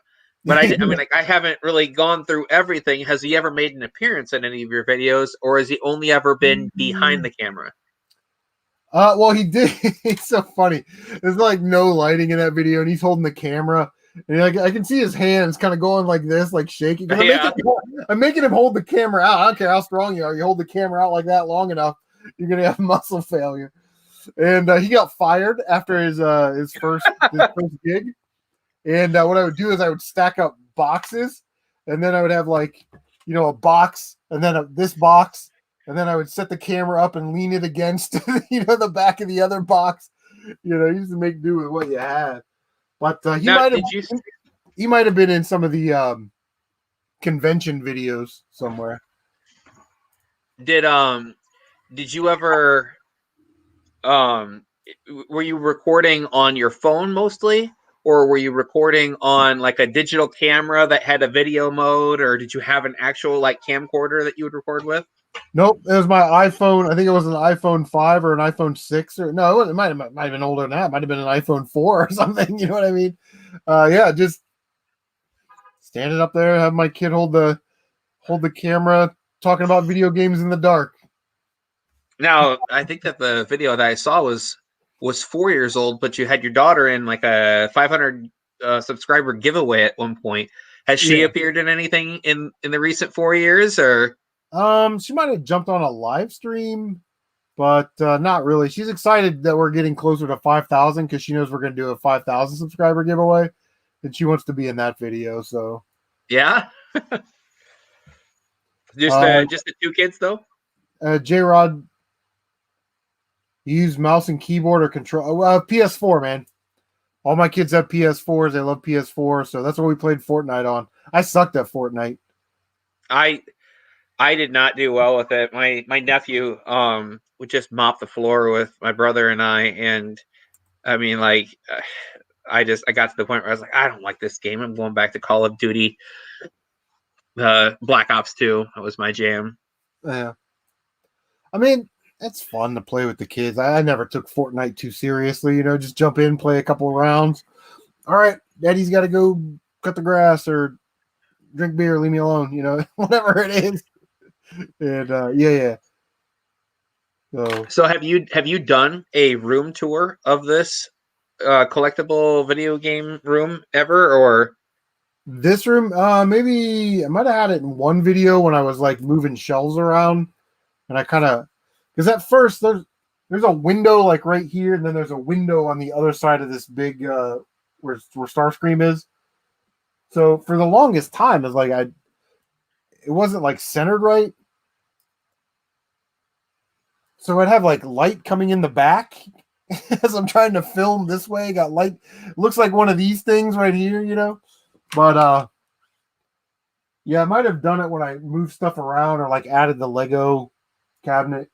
But this room really, it's where I play games and I shoot videos, and I have half my eBay inventory in here. So it's not really it's not really what I want. It's not like a full like man cave game room kind of thing. And yeah, I don't know. I've never really done a tour because there's nothing really to tour. I mean, we can look at the boxes that I have. yeah? Bubble mailers. Anybody go 6 to midnight on bubble mailers? You know what I mean? Like, but yeah, this is really the main show over here with the Lego stuff. We got like PS3. There's that Unicron. Still trying to find the parts for that guy. We get the minifigure cabinet, PS4 stuff, PS1, Nintendo on the back shelf, and then You could have done a live stream going through that box of Transformers, and all these guys would have been like, that goes with this guy, and that goes with this guy. Yeah, right. And I'd have been really appreciative, but there's no way I would have been able to get through all those boxes. I just started, and I've got a pile of figures and bags on the floor that I could like easily like. I know that's Starscream, or I've been using like Google Lens, like, oh, I know that's Jazz, but I don't know what year it is or what set it's from. Makes it easier, but like some of these guys, like, I don't know. Is that Hot Shot? I don't know who the hell that is. So I'll take a picture of it and put it on Google Lens, and if it doesn't come up or I can't find it right away, I'll put it to the side and ask Matt or Nintendo or somebody that knows about Transformers. Yeah. Now, at one point, you walked away in a live, and I was talking to Matt with Oak City Gamers, and he was saying that most of the stuff he buys to flip and resell, he expects it to be in his inventory for a week or less. If you were to post that Starscream in your area today at $70, how long would you guesstimate it would sit before somebody would actually come get it from you? Well, I always take into account when payday weekends are. So I try and do a lot of listings on Tuesday, Wednesday, and Thursdays before payday weekends. That way it's sitting up there. eBay definitely, because then you have watchers. So I don't know. This was in that box too. It's actually kind of cool. It's a 1992 Jaguar Hot Wheel. Pretty dope, right? Got gold rims on it. But yeah, so I'd post this on eBay for $10 plus shipping. And I'll do that on like a Tuesday, Wednesday, or Thursday. Well, 48 hours later, eBay will allow you to make like offers, like send offers. So if I had a watcher that was watching this, I'd send like, how about $8.99? I'll ship it tomorrow. knock $1 off for them, 10% off. So I'll do stuff like that on eBay, but I typically don't do it on OfferUp or Craigslist or Facebook. The price is generally the price. If I've had it for like, I don't know, like a month, I would be more susceptible to negotiations. But I'd always talked, and Tyler and I talked about it, about all this stuff that doesn't sell. Instead of being so quick to sell it for 25-30% off of what we're asking, why don't we just box it up and then we'll sell it all at conventions? We'll just get a table out of convention. I'll put the same price on it, $75. Somebody picks it up, I'll be like, hey man, $60 right now, all yours. Right. Would you take 50? Yes. Give me the 50, and that way, I don't know. I mean, you got to pay for the tables and things like that, but eBay is kind of a pain in the ass with the fees now. I understand why people call it Feebay, but it was worse. It was worse under the PayPal system. It's a little better under the managed payment system, but there's still some things that I absolutely don't like. So, were you watching the stream at the beginning of this live stream? No, I caught it. You were talking about Toys R Us, about working at Toys R Us, and that person was maxing out their. They didn't think they could get a credit card, and then they got approved for a credit card, and then they went out to their car and came back in and maxed out the credit card. And I'm like, if this person is saying that I'm probably not going to get approved, don't give them a credit card. You know what I mean? Right. At the beginning, I made a live stream intro. I would, most of the time when I make a video, it's because I'm excited about, I want to make a new intro for another video, and what do I want to make a video for now that I've got the intro built? But here, let me play it for you.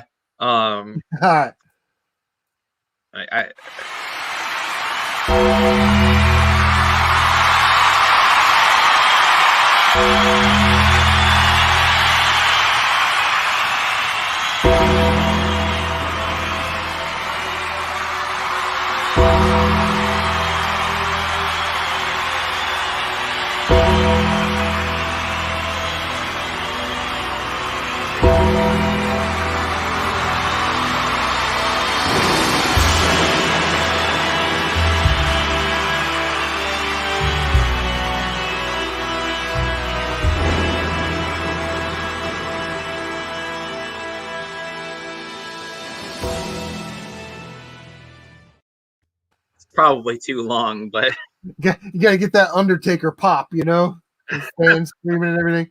I need to do one for the TLC episodes. I might stop the TLC stuff, the Legos and toys and collectible stuff, and then Tyler and I were talking about having a second channel where we could both upload to it and just kind of bombard it with content, because like it's kind of.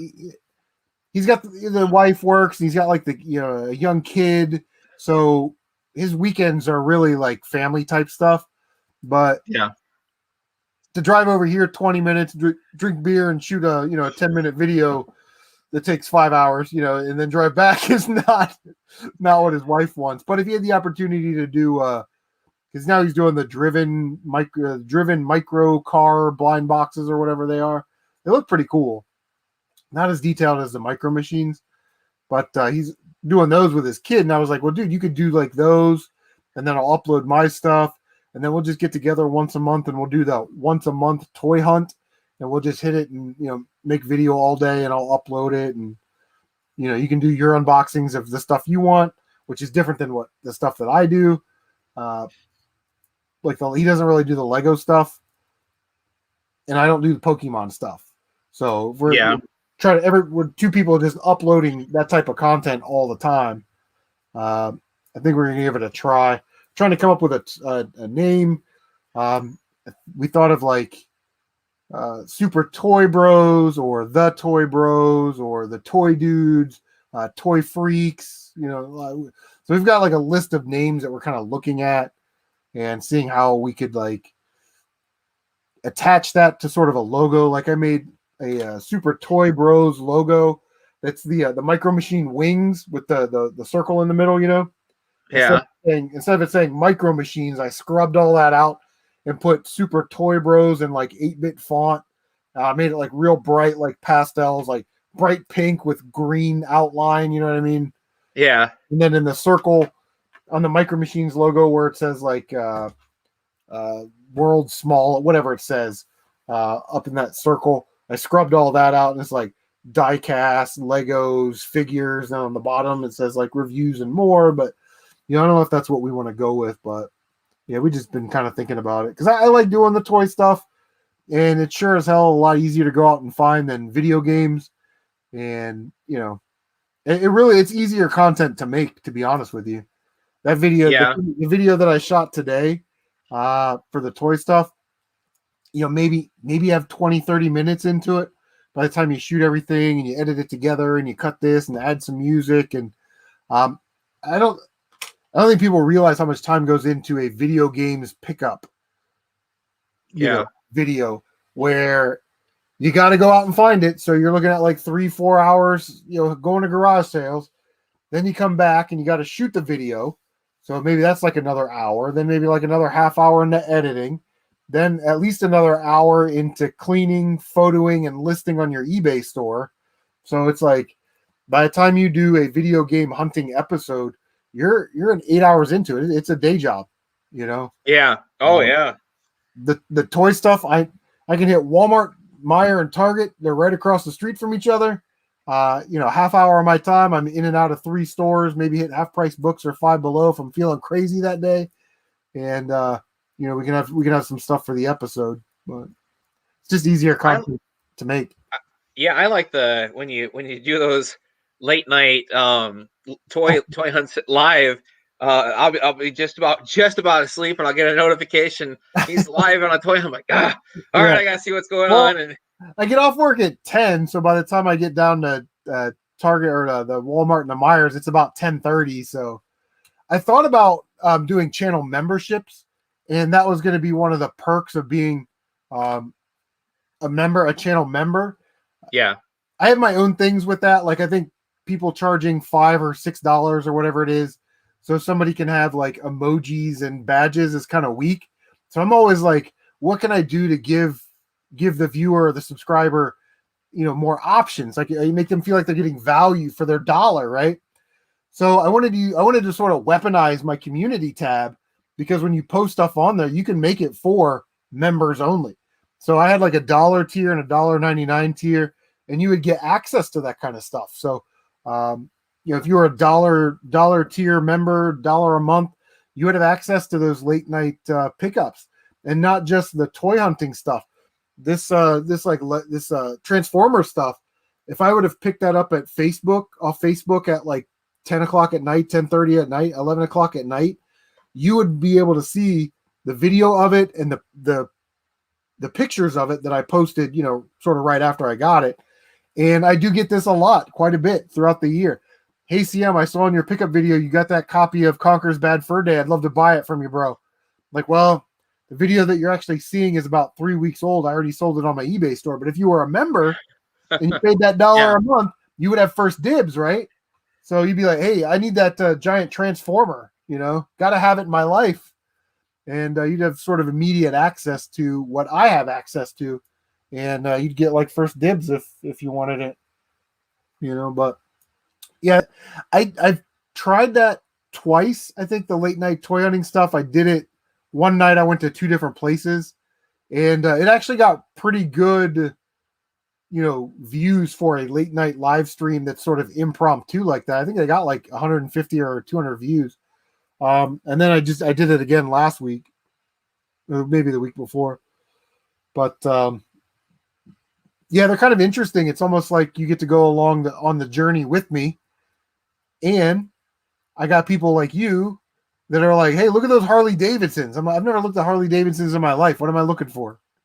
And then I got Tyler texting me, hey, do you see any of those Jada Nano Jurassic Parks? Like, so yeah, I mean, you don't live stream that much, do you? This is only my second one. Your second So, one? and really the first one, I only even did it so that I could set up StreamYard so I could jump into one of yours. So yeah. Yeah, they're fun. Again, streams are easy content. You know what I mean? You just pop it on, sit there and shoot the shit for a couple hours, maybe show off some pickups, and hang out with the audience, which is what I really like. I like being able to communicate with the people that watch my stuff directly. Because sometimes they leave a comment, then you leave a comment, then they may not read your comment for like a week just because they got other stuff going on in their lives. In the live chats, it's like immediate, you know, so it's good feedback for sure. now, Matt with Oak City Gamers, did you, was the first time you ever had him on a live stream in the last 30 days? Or no, you've been live streaming with him for months? You know what? I don't really remember if I've ever had him on a live stream before, but yeah, I was like, he did one. When did we do one? We doing like last weekend. Last weekend, and then maybe like you 2 missed the weeks last before. weekend before that, and then the two previous he was on. But I was like, when I Yeah, was going back and watching him, I was like, was this the first one he was on? I mean, like last weekend, I would have swore he was like, oh no, he's a long running cast member that's been in every live stream for the last 6 months. I mean, no, yeah, he just started coming on the stream, so I mean, again, I don't remember. It could have been the last 2 or 3 or 4, but yeah, it's not like he's been coming on every 2 weeks for the last 5 years or anything like that. yeah, huh. Yeah, they're good dudes. Yeah. So Oh, I just got done editing a pickup video for my nice. toy haul. So, but I actually in that video I picked up my first and maybe only Funko Pop, the one that I was telling you about last weekend, where what about Bob, where he's tied to the mast, he's got the life vest on, he's like, I'm a sailor, I'm sailing, and I'm sailing. Classic. my uncle really likes that movie. So, but You had the WWE entrance. Do you collect WWE figures? I only have one right now, and it is the Undertaker, and I think that it's one. I mean, I'm surprised at how many things I'll be like, oh, that was for sale when I worked at Toys R Us, and I thought, man, I'm never paying that kind of price for it. And then I wait 10 years and then spend Yeah. double for it. But it's a unmatched aggression, I think, and it's more of like a statue than it is an action figure. But it's him standing with his coat and his hat on, and he's like kind of looking up from his tilted hat down, and it's a cool figure. But I I remember the first time he ever wrestled, watching it on Saturday mornings, and the $1 Million Man announcing him as one of his teammates or whatever. And Survivor Series 1990. yeah, yep. So Yep. I like the Lego stuff, and I actually bought like way too much Lego, like new Lego stuff. I have no problem spending $50 on a 50-pound tub of Legos at a garage sale, you know. But we sort of went crazy with the Legos and the Micro Machines this year. But I was gonna get into the wrestling stuff because they do have some nice figures, like it's the Elite Series. But I'm like, yeah, I don't know what I'm looking at, and I can't do the Micro Machines, the Legos, the video games, Star Wars Black Series, and these wrestling figures, unless I know that they're rare. yeah. Like unbelievable. But oh wait, hold on. The dispatcher is asking me, are we doing uniform or business casual tomorrow for the meeting? Half and half. I'm wearing uniform just in case those human resources and college people try and screw me out of my money. It's gonna go off. Start blasting. I Do wish. you have anything listed on eBay right now? Yeah, actually, at my eBay store.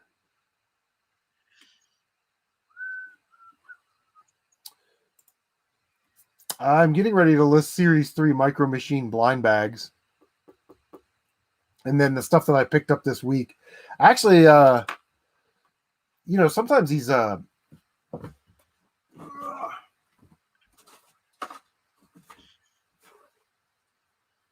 grab this. I'll give you guys a sneak peek. But you know, if you're looking to resell, do not skip on audiobooks because they're usually dirt cheap and they'll ship media mail, which is super cheap.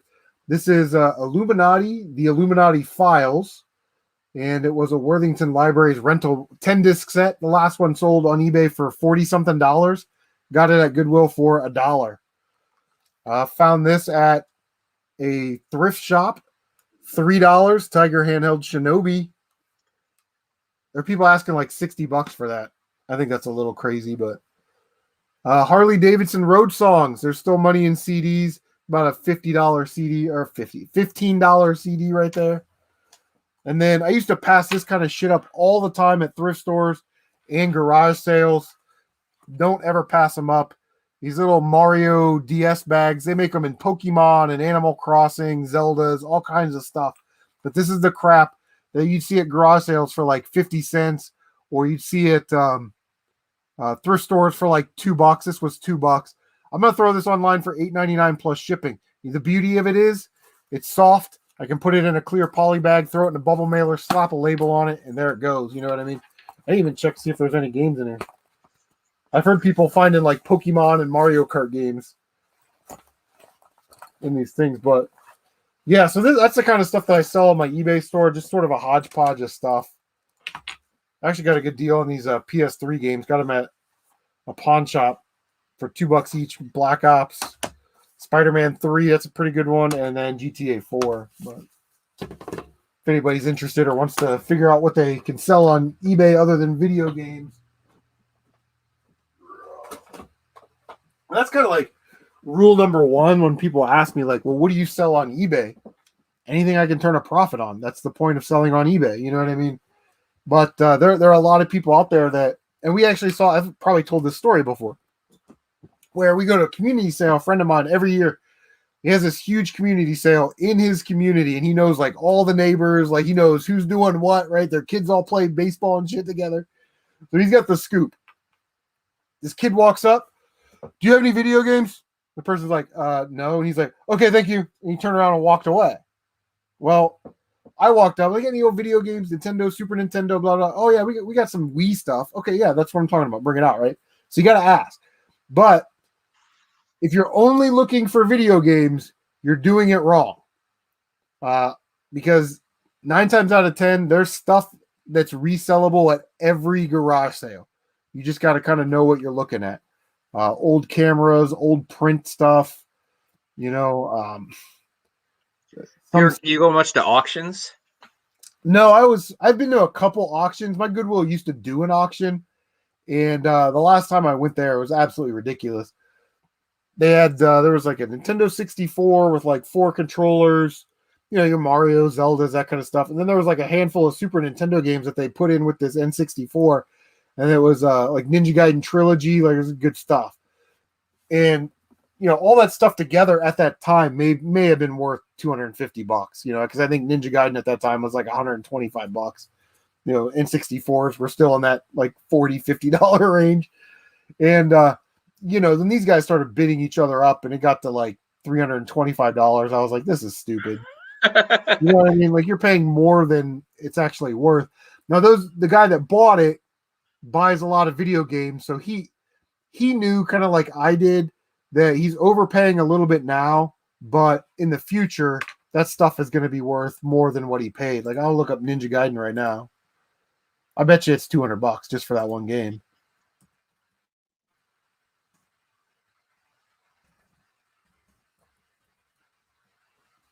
I tend to stay away from auctions just because, yeah,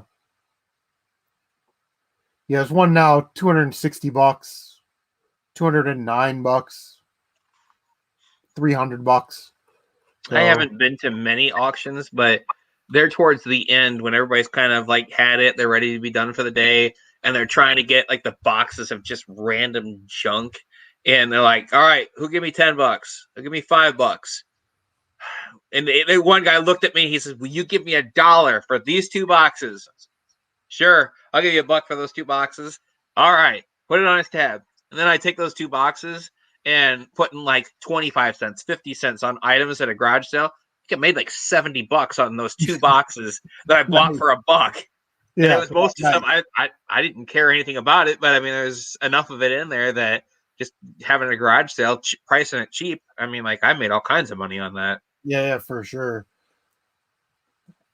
A friend of mine wanted to do like storage units and like Amazon pallets. And I'm like, dude, I don't have time. You know Yeah. what I mean? Because he wanted to be the finance guy. Like, we'll go to a storage unit, and if we have to pay $1,000, then I'll just pay the $1,000. We'll get whatever we get out of it, and then you give me my $1,000 back, and then we'll split the profits. I'm like, well, wait a minute. I got to dig through all that shit, sell it, do all, and I'm only getting 50%. Like, screw that. You know what I mean? But he didn't want to do any of the work. Yeah. So I don't know. I see that all the time at garage sales too. Like again, people lost their jobs and don't have work. They're just buying Amazon pallets and having garage sales, you know, and There's trying a to trade lot of it for people money. around here that are buying Amazon pallets and turning around and flipping stuff. And Yeah, I mean, they I don't bring know. it, drop it off right in your driveway. I mean, Really? Huh. yeah. So yeah, it's crazy. Get going on. J-Rod. All right. I think collection videos, man. I'll tell you what, collection videos. That video took me about 5-6 hours to do. I got to take all this off the shelf, go put it in the bedroom. You know what I mean? Then get all the games out, then shoot it, then edit it, then go. I use my Pi and OBS to get the gameplay footage that I want.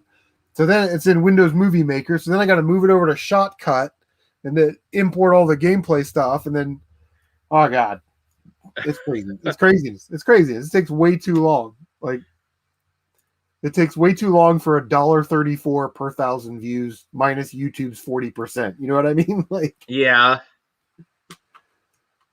but I, I people like the collection videos. So I was doing okay for a lot of my views, and then I did one card ripping where I just like had a box of or some baseball cards from the 90s, and I'm opening those up, and then my views just fell off a cliff. I was getting like, I don't know, 60 to 100 views on a lot of my videos, and the last few that I've done have been like, I'm getting like 8, I'm getting 12, I'm getting just like, so yeah, I don't know. And I suppose from my experience with the last channel I had, summer, that, I mean, like, that was a horrible time to try and post anything yeah. for gun content. But Well, I mean, you know, people want to go on vacation. They got things going on in the summer. You know, a lot of people that got kids that, you know, they got dance class and t-ball and soccer, and you know, they're just not home to watch the videos. That's why I always say it to be, you know, bang that notification bell. That way, if somebody does it, the next time they're on YouTube, they'll get notified that I have a video posted, and they won't go watch someone else's video. Because when views are tight, especially in this time of year, you want to try and be in that first 1, 2, or 3 or 4 of, you know, being noticed, so you get that extra view or two. But well, in the wintertime when everybody's cooped up in their house is all cold, and then that's when they watch. I mean, like, I've just seen my view counts on the other channel just like take a huge spike in yeah. the wintertime. I thought about doing garage sale videos, like, you know, like next couple of weeks, go out and film, do a garage sale pickup video, and then waiting until winter, and then posting that video as sort of a lost episode or something like Yeah. that, because people love garage sale videos and they don't get a lot of them in the wintertime. So it's like, oh shit, CM posted a garage sale video, I want to go garage sailing, you know, or whatever. And it's like it's like fresh content for them. But it's also something that people like to watch a lot of, is those garage sale videos. I like them on occasion. Like, I used to do a lot of like filming when I was out at garage sales and thrift stores, but it just made the videos way too long. You know what I mean? Like, you want to go to a garage sale so you can see that I bought nothing and I walked around for 5 minutes. You know, like, Right. it's just not compelling content. And I've noticed that a lot of YouTubers that are focused a little bit more on the reselling aspect, like Shed Flips or Shad Juice, Cincinnati Picker, they'll get some garage sale footage in there, but then it's all about that pickup. Dude, got this iPhone at the garage sale for $3, and then they got the little insert, sold it on eBay for $59.99. You know what I mean? Like they're banging that stuff out. People go to them for knowledge, right? They want to see what they're picking up, and oh shit, secondhand toy dealer picked up that P90X thing last weekend at a garage sale, and he sold it for $40. I better pick this one up today, you know? Because I wanted to make a video called "The Video Gaming YouTubers Talk Too Much." Do we share too much information about what we're doing, how we're doing it, what we're paying for it, how much we're getting for it? I mean, is that creating a substantial problem within our niche part of the collectibles community? I would argue it does. Yeah. I mean, without some of these YouTube channels, there probably wouldn't have been a retro gaming boom. Yeah. No, I don't know. Yeah, I've seen prices just even in the last like 6 months go crazy. Like, I was watching a sealed copy of Perfect Dark with a Toys R Us clearance tag on the front of it, and they wanted $109 for it. And a year before that, I saw one that I was watching for like $50. Same sealed case. It wasn't in immaculate condition, but it was sealed and it was in pretty good condition. And then it was probably a month or 2 months ago, and I thought, you know what? I want to put that in the collection. I'm going to go ahead and pull the trigger on that, and it was gone. And then I watched one that wasn't sealed, and it just had a really nice, clean, crisp edges on the box. Thing went for $200. I mean, it wasn't even sealed. And I'm like, that was like a month ago. I saw that one for 109 that was sealed, and then watching another one here right now that, I mean, it's at 160. I mean, and it's still got like a day and a half left to go on the bid. So, I mean, stuff's going crazy. Yeah, well, price wise. Nintendo 64 is right into that wheelhouse where the kids that were 8 to 10 years old are now in their 30s, you know, have jobs, disposable income, and they can buy that stuff back. But, you know, I look at this retro gaming bubble, and if we're specifically talking about retro gaming, in my opinion, it kind of stops at 6th generation. Some people have different, you know, maybe it stops at the 5th generation, which is Nintendo 64 and PlayStation. We've been doing this retro video game bubble for 10 years. At some point, you know what I mean? It's got to bust. And with things like this out there, there's no need to go spend thousands of dollars on cartridges when $150 and you have more games than you ever play in your life. Yeah. So, now, when you're playing something, when you're live streaming a video game playthrough, is that what you're running it through? Is that Pi there? Yeah, the Raspberry Pi. The only console that I stream directly is PS4 because it's got the feature on it where you can stream it. I don't know if you go on your PS4 controller and hit the share button, you can broadcast live via your PS4. It'll connect right to your YouTube account and it'll live stream right there. It'll do it for Twitch too if you wanted to do it on Twitch. The other consoles, if I wanted to stream them, I've got an Elgato HD60 capture card, but it's HD only. So I'd have to get an adapter to be able to hook up, you know, my non-HD consoles. But yeah, the original Elgato HD had an adapter. It came with the adapter. You could do composite or component or S video depending on what the console, you know, required or what you had. So it made streaming pretty much any console like super easy. And then, you know, if it's HD, you just plugged it in HD. But the HD60 only allows you input in HD. So if you wanted to stream something else, you'd have to get an adapter, either for the console or for the capture card. I know they make I thought about getting a TurboGrafx 16 one just to sort of upscale my turbo, but I'm like, I'm gonna spend $15-$20 on an adapter that I may use once a year. You know what I mean? I'll deal with the scan lines. Now, as far as like buying older systems, I remember when I sold my Xbox, my original Xbox. The guy at the pawn store looked at it and said, "Yeah, their serial number and after, I don't even buy them because they burn discs or something." And so he wasn't interested in a certain dating or whatever. Do you feel like buying original Xboxes is kind of I mean, like, do people do it? I mean, like, or is it like, no, those systems didn't last that long and there really isn't a good market for it or a good place to buy them even? Yeah, so original Xbox is one of the easier consoles for, especially from the 6th gen, to mod. So you can put basically the stuff on here. You can put that on an original Xbox. It's really easy to do. So people buy. You can't find Xboxes at your game stores. They're just. It's a hard thing to find. Um, and we're just talking about the regular ones, not even like the Halo one, right, or the Mountain Dew one, or whatever the hell they made. Uh, the thing with the original Xbox though, and I guess people don't. I'd never heard that before about it. A specific model year after was burning holes in discs, but a lot of people are buying them up 30-40 bucks a pop. I know George down at Tech and Gamer, somebody walks in with an Xbox, he's going to give them 60 bucks for an Xbox, whether it works or not, because Huh. they do in-store repair. So they'll put a new drive belt in it, and then they'll basically put all the games on there, and then they'll sell it for 130, and they can't keep them in stock.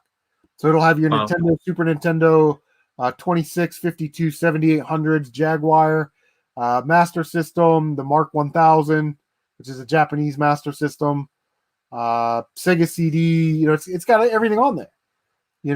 TurboGrafx, Neo Geo, MAME, and for 130, 140 bucks. And it'll still play the Xbox games? Yeah, still will play the Xbox games. And Yeah, I was talking about. he said the hardest part to get is an original Xbox controller that works. Oh, really? They sell the retro bit, remade stuff, which is fine. But somebody that absolutely has to have that original, S controller or that original big ass Duke controller, those guys, those are harder to get. From what he said. I was playing my brother and I would play ESPN 2K5 football, and for me that was the best. That was the best football game that anybody ever made. You could customize your players, rename them, improve their skill, their size. I mean, like, you could have like a little. I mean, make the guys like really small, and they could hit super hard, or really big, and they could run really fast. And I mean, everybody I knew was on my team and backup, and so I mean, I had so much fun playing that game. And I think they lost the licensing for all of the NFL team names, and they released it just almost a little more updated for the 360, but it was like the Miami Firebirds and like just random names, and it was cool, but I mean, it wasn't quite what the other one was, and I don't think that that the 360 could play that game from the Xbox. So, but I went and looked that up, and I think they went like $100 for that sealed, just if you wanted to collect it or anything for that Xbox game. Yeah, and we're getting to that. There's a lot of games for the 360 and the PS3 that are rare and uncommon games. Like, there's a college football game. There's a game on the 360 that I want to play. It's called Doug Williams' Black College Football Experience, and you're basically playing as all the historically black college and university schools. But it's the only football game, and I swear to God, you can do this. You're playing your team, right? I'm Georgetown. I'm playing whoever. Boom, boom, boom, boom. Southern Mississippi State. Boom, boom, boom. It's halftime. You can then hook up your drum set for like your rock band or your guitar hero and play with the band during the halftime show. And then unplug that, put in the controller again, and start throwing touchdown passes. But you can't find that game anywhere. And the guy that owns Forever Games, his name is Matt. He's like, yeah, I got 2 cases of sealed copies of that. I'm like, dude, because he's gonna have them graded, or he's saving them for when the price gets up there. But yeah, it's definitely a hard game to find. Actually, now that you say that, that was one of the things I liked about that ESPN football game is they actually every highlighted game or play that you did in the first half was in the halftime replay show. Yeah, And I that's pretty don't cool. remember if they ever did that with any of the Madden games, but that was so much fun Yeah, watching what that's you'd cool. already done in the game. Yeah, So cool. Yeah, there's just like so many games that are like, especially the 360. The 360 was a lot better than PS3 when it came to shooters. There were just more shooting games, and shooters are again at that time. Shooters are sort of commonplace now, but in the 360 PS3 Wii days, shooters were still more of like a novelty. You know, maybe you had a couple on a console, but we never really got the fan service. The 360 did it right. We had Akai Katana, Automatis, Excellent, Death Smiles, Raiden 4, Raiden 5, Raiden Fighter Aces. Like there were a bunch of them. But I wish that the Xbox was region free because they got shooters in Japan that we didn't get. Like Death Smiles is a shooter and it takes place in like a Halloween town, you know, think like Nightmare Before Christmas type thing. But the second one was like Christmas Town. And it's like, man, I wish we would have got that game over here because it would have been awesome. And on the 360, Hydro Thunder, they had a downloadable game called Hydro Thunder Hurricane, which was absolutely amazing. I love Hydro Thunder, so I always love the Xbox for that. But we're getting that range. We're getting that time frame where people that are in the know are starting to scoop up those rare and uncommon titles for those seventh generation platforms. And you can kind of see the prices going up now, like Shadows of the Dam for PS3. Folklore, people are asking $150 for that game. I remember seeing that game at GameStop for $8. right. But you have to watch out, like Wet, Killer is Dead, Near, Blur. Now some of those are multi-platform games. Splatterhouse. You know, and then the common stuff that everybody knows is rare. The NCAA College Football 14, Madden 17s, you know, that kind of Alice Madness Returns. Nobody ever talks about that game, but that was a multi-plat game. That was on Xbox as well, but that game's always sort of been in that $25, $30 range. And I think that game will be $100 game pretty soon. Let's take a peek. PS3, Alice Madness Returns. What's that game going for right now?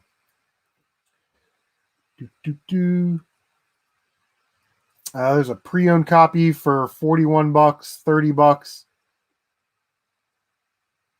This one says pre-owned $25, brand new for $50, pre-owned 30. So it's still in that range, but with the way these people are buying up stuff. Yeah. I mean, I had an Xbox 360 Halo 3 edition, and I sold that. And now I wish I would have never sold that. I had there were so many games that I loved playing that I would love to play again. Blazing Angels 2, SmackDown versus Raw. So I like the old SmackDown versus Raw games on the PS2. And then when they started doing it was the SmackDown, like SmackDown Just Bring It, SmackDown Shut Your Mouth. You know, those ones. I liked those, but I did not like when they did is it Raw versus Smack? The one with Bobby Lashley on the cover. It's like grapple, gauge, do a move, some type of game. Like, stop! I just want to beat the crap out of someone. You know what I mean? Like it's wrestling. It's not. We're not launching a space shuttle here. You know what I mean? Like what are we doing? There's a punch button, a kick button, and a grapple button. You know. That's why. Button smashing. Yeah, that's why. Well, I like the control scheme on Just Bring It because it's like, you know, grapple I think was like circle. So you grapple and then you knew like you push in the direction and triangle, that's the Irish whip. Right? There's not a gauge where they can counter that. You know what I mean? Like, counter the counter. He thinks about countering. You know, there's a gauge for that. Like, what are we doing? Pretends to fake. Yeah, then there's like meters for everything. I'm like, guys, this is way too complicated for like somebody that just wants to casually play. I'm sure if you played it, you know, a bunch of hours, then you bought the next year's version and it was the same but a couple tweaks, and then the next year was kind of the same but a couple tweaks, you'd be okay. But to jump into a game like that now would be well, and the problem would be like 20, I 20 would hours play learning for, yeah, I spent 20 hours learning it, and then if somebody wanted to go over and play with me, I mean, I'd mop the floor with them and be like, "How did you do that?" And I'm like, well, you have to press this progression of buttons and do this, and then it enables this, and then you do that, and I'm like, "How did you figure all that out?" I was like, played through some of the storyline. Well, like those older SmackDown games on PS2, they play like a fighting game, and the new games almost play like an RPG of some type. You know what I mean? Where Yeah. it's almost too complicated for its own good. And like I said, for God's sakes, it's wrestling. I just want to give somebody the stunner. If you want to see me give Macho Man a stunner, give me a hell yeah. Well, I should probably get going here. I got some stuff I need to wrap up before I turn in for the night to get ready for work tomorrow. So thanks for jumping in the live with me. I missed you last night. I was sitting there watching the queue. I was like, when's he gonna go live? Gotta get my CM Retro Gaming live stream fix. And yeah. Well, hopefully we'll get something going next week. We're doing the contract thing all week, so I'm kind of working 9 to 4 every day. So I'm sure by Friday night we're gonna need to have a different color blue can, if you know what I mean, and a little bit of relaxation because we work 4 days. We work 4-10. So this week I got to work 5 days. I don't know if my body can handle that, So the extra time in there. But God, thank you so much, people in the chat, people that are watching this after the fact. Thank you so much. And Secondhand Toy Dealer, thanks for having me, man. Always a good time talking toys and whatnot. All right. Well, we will catch you guys next time.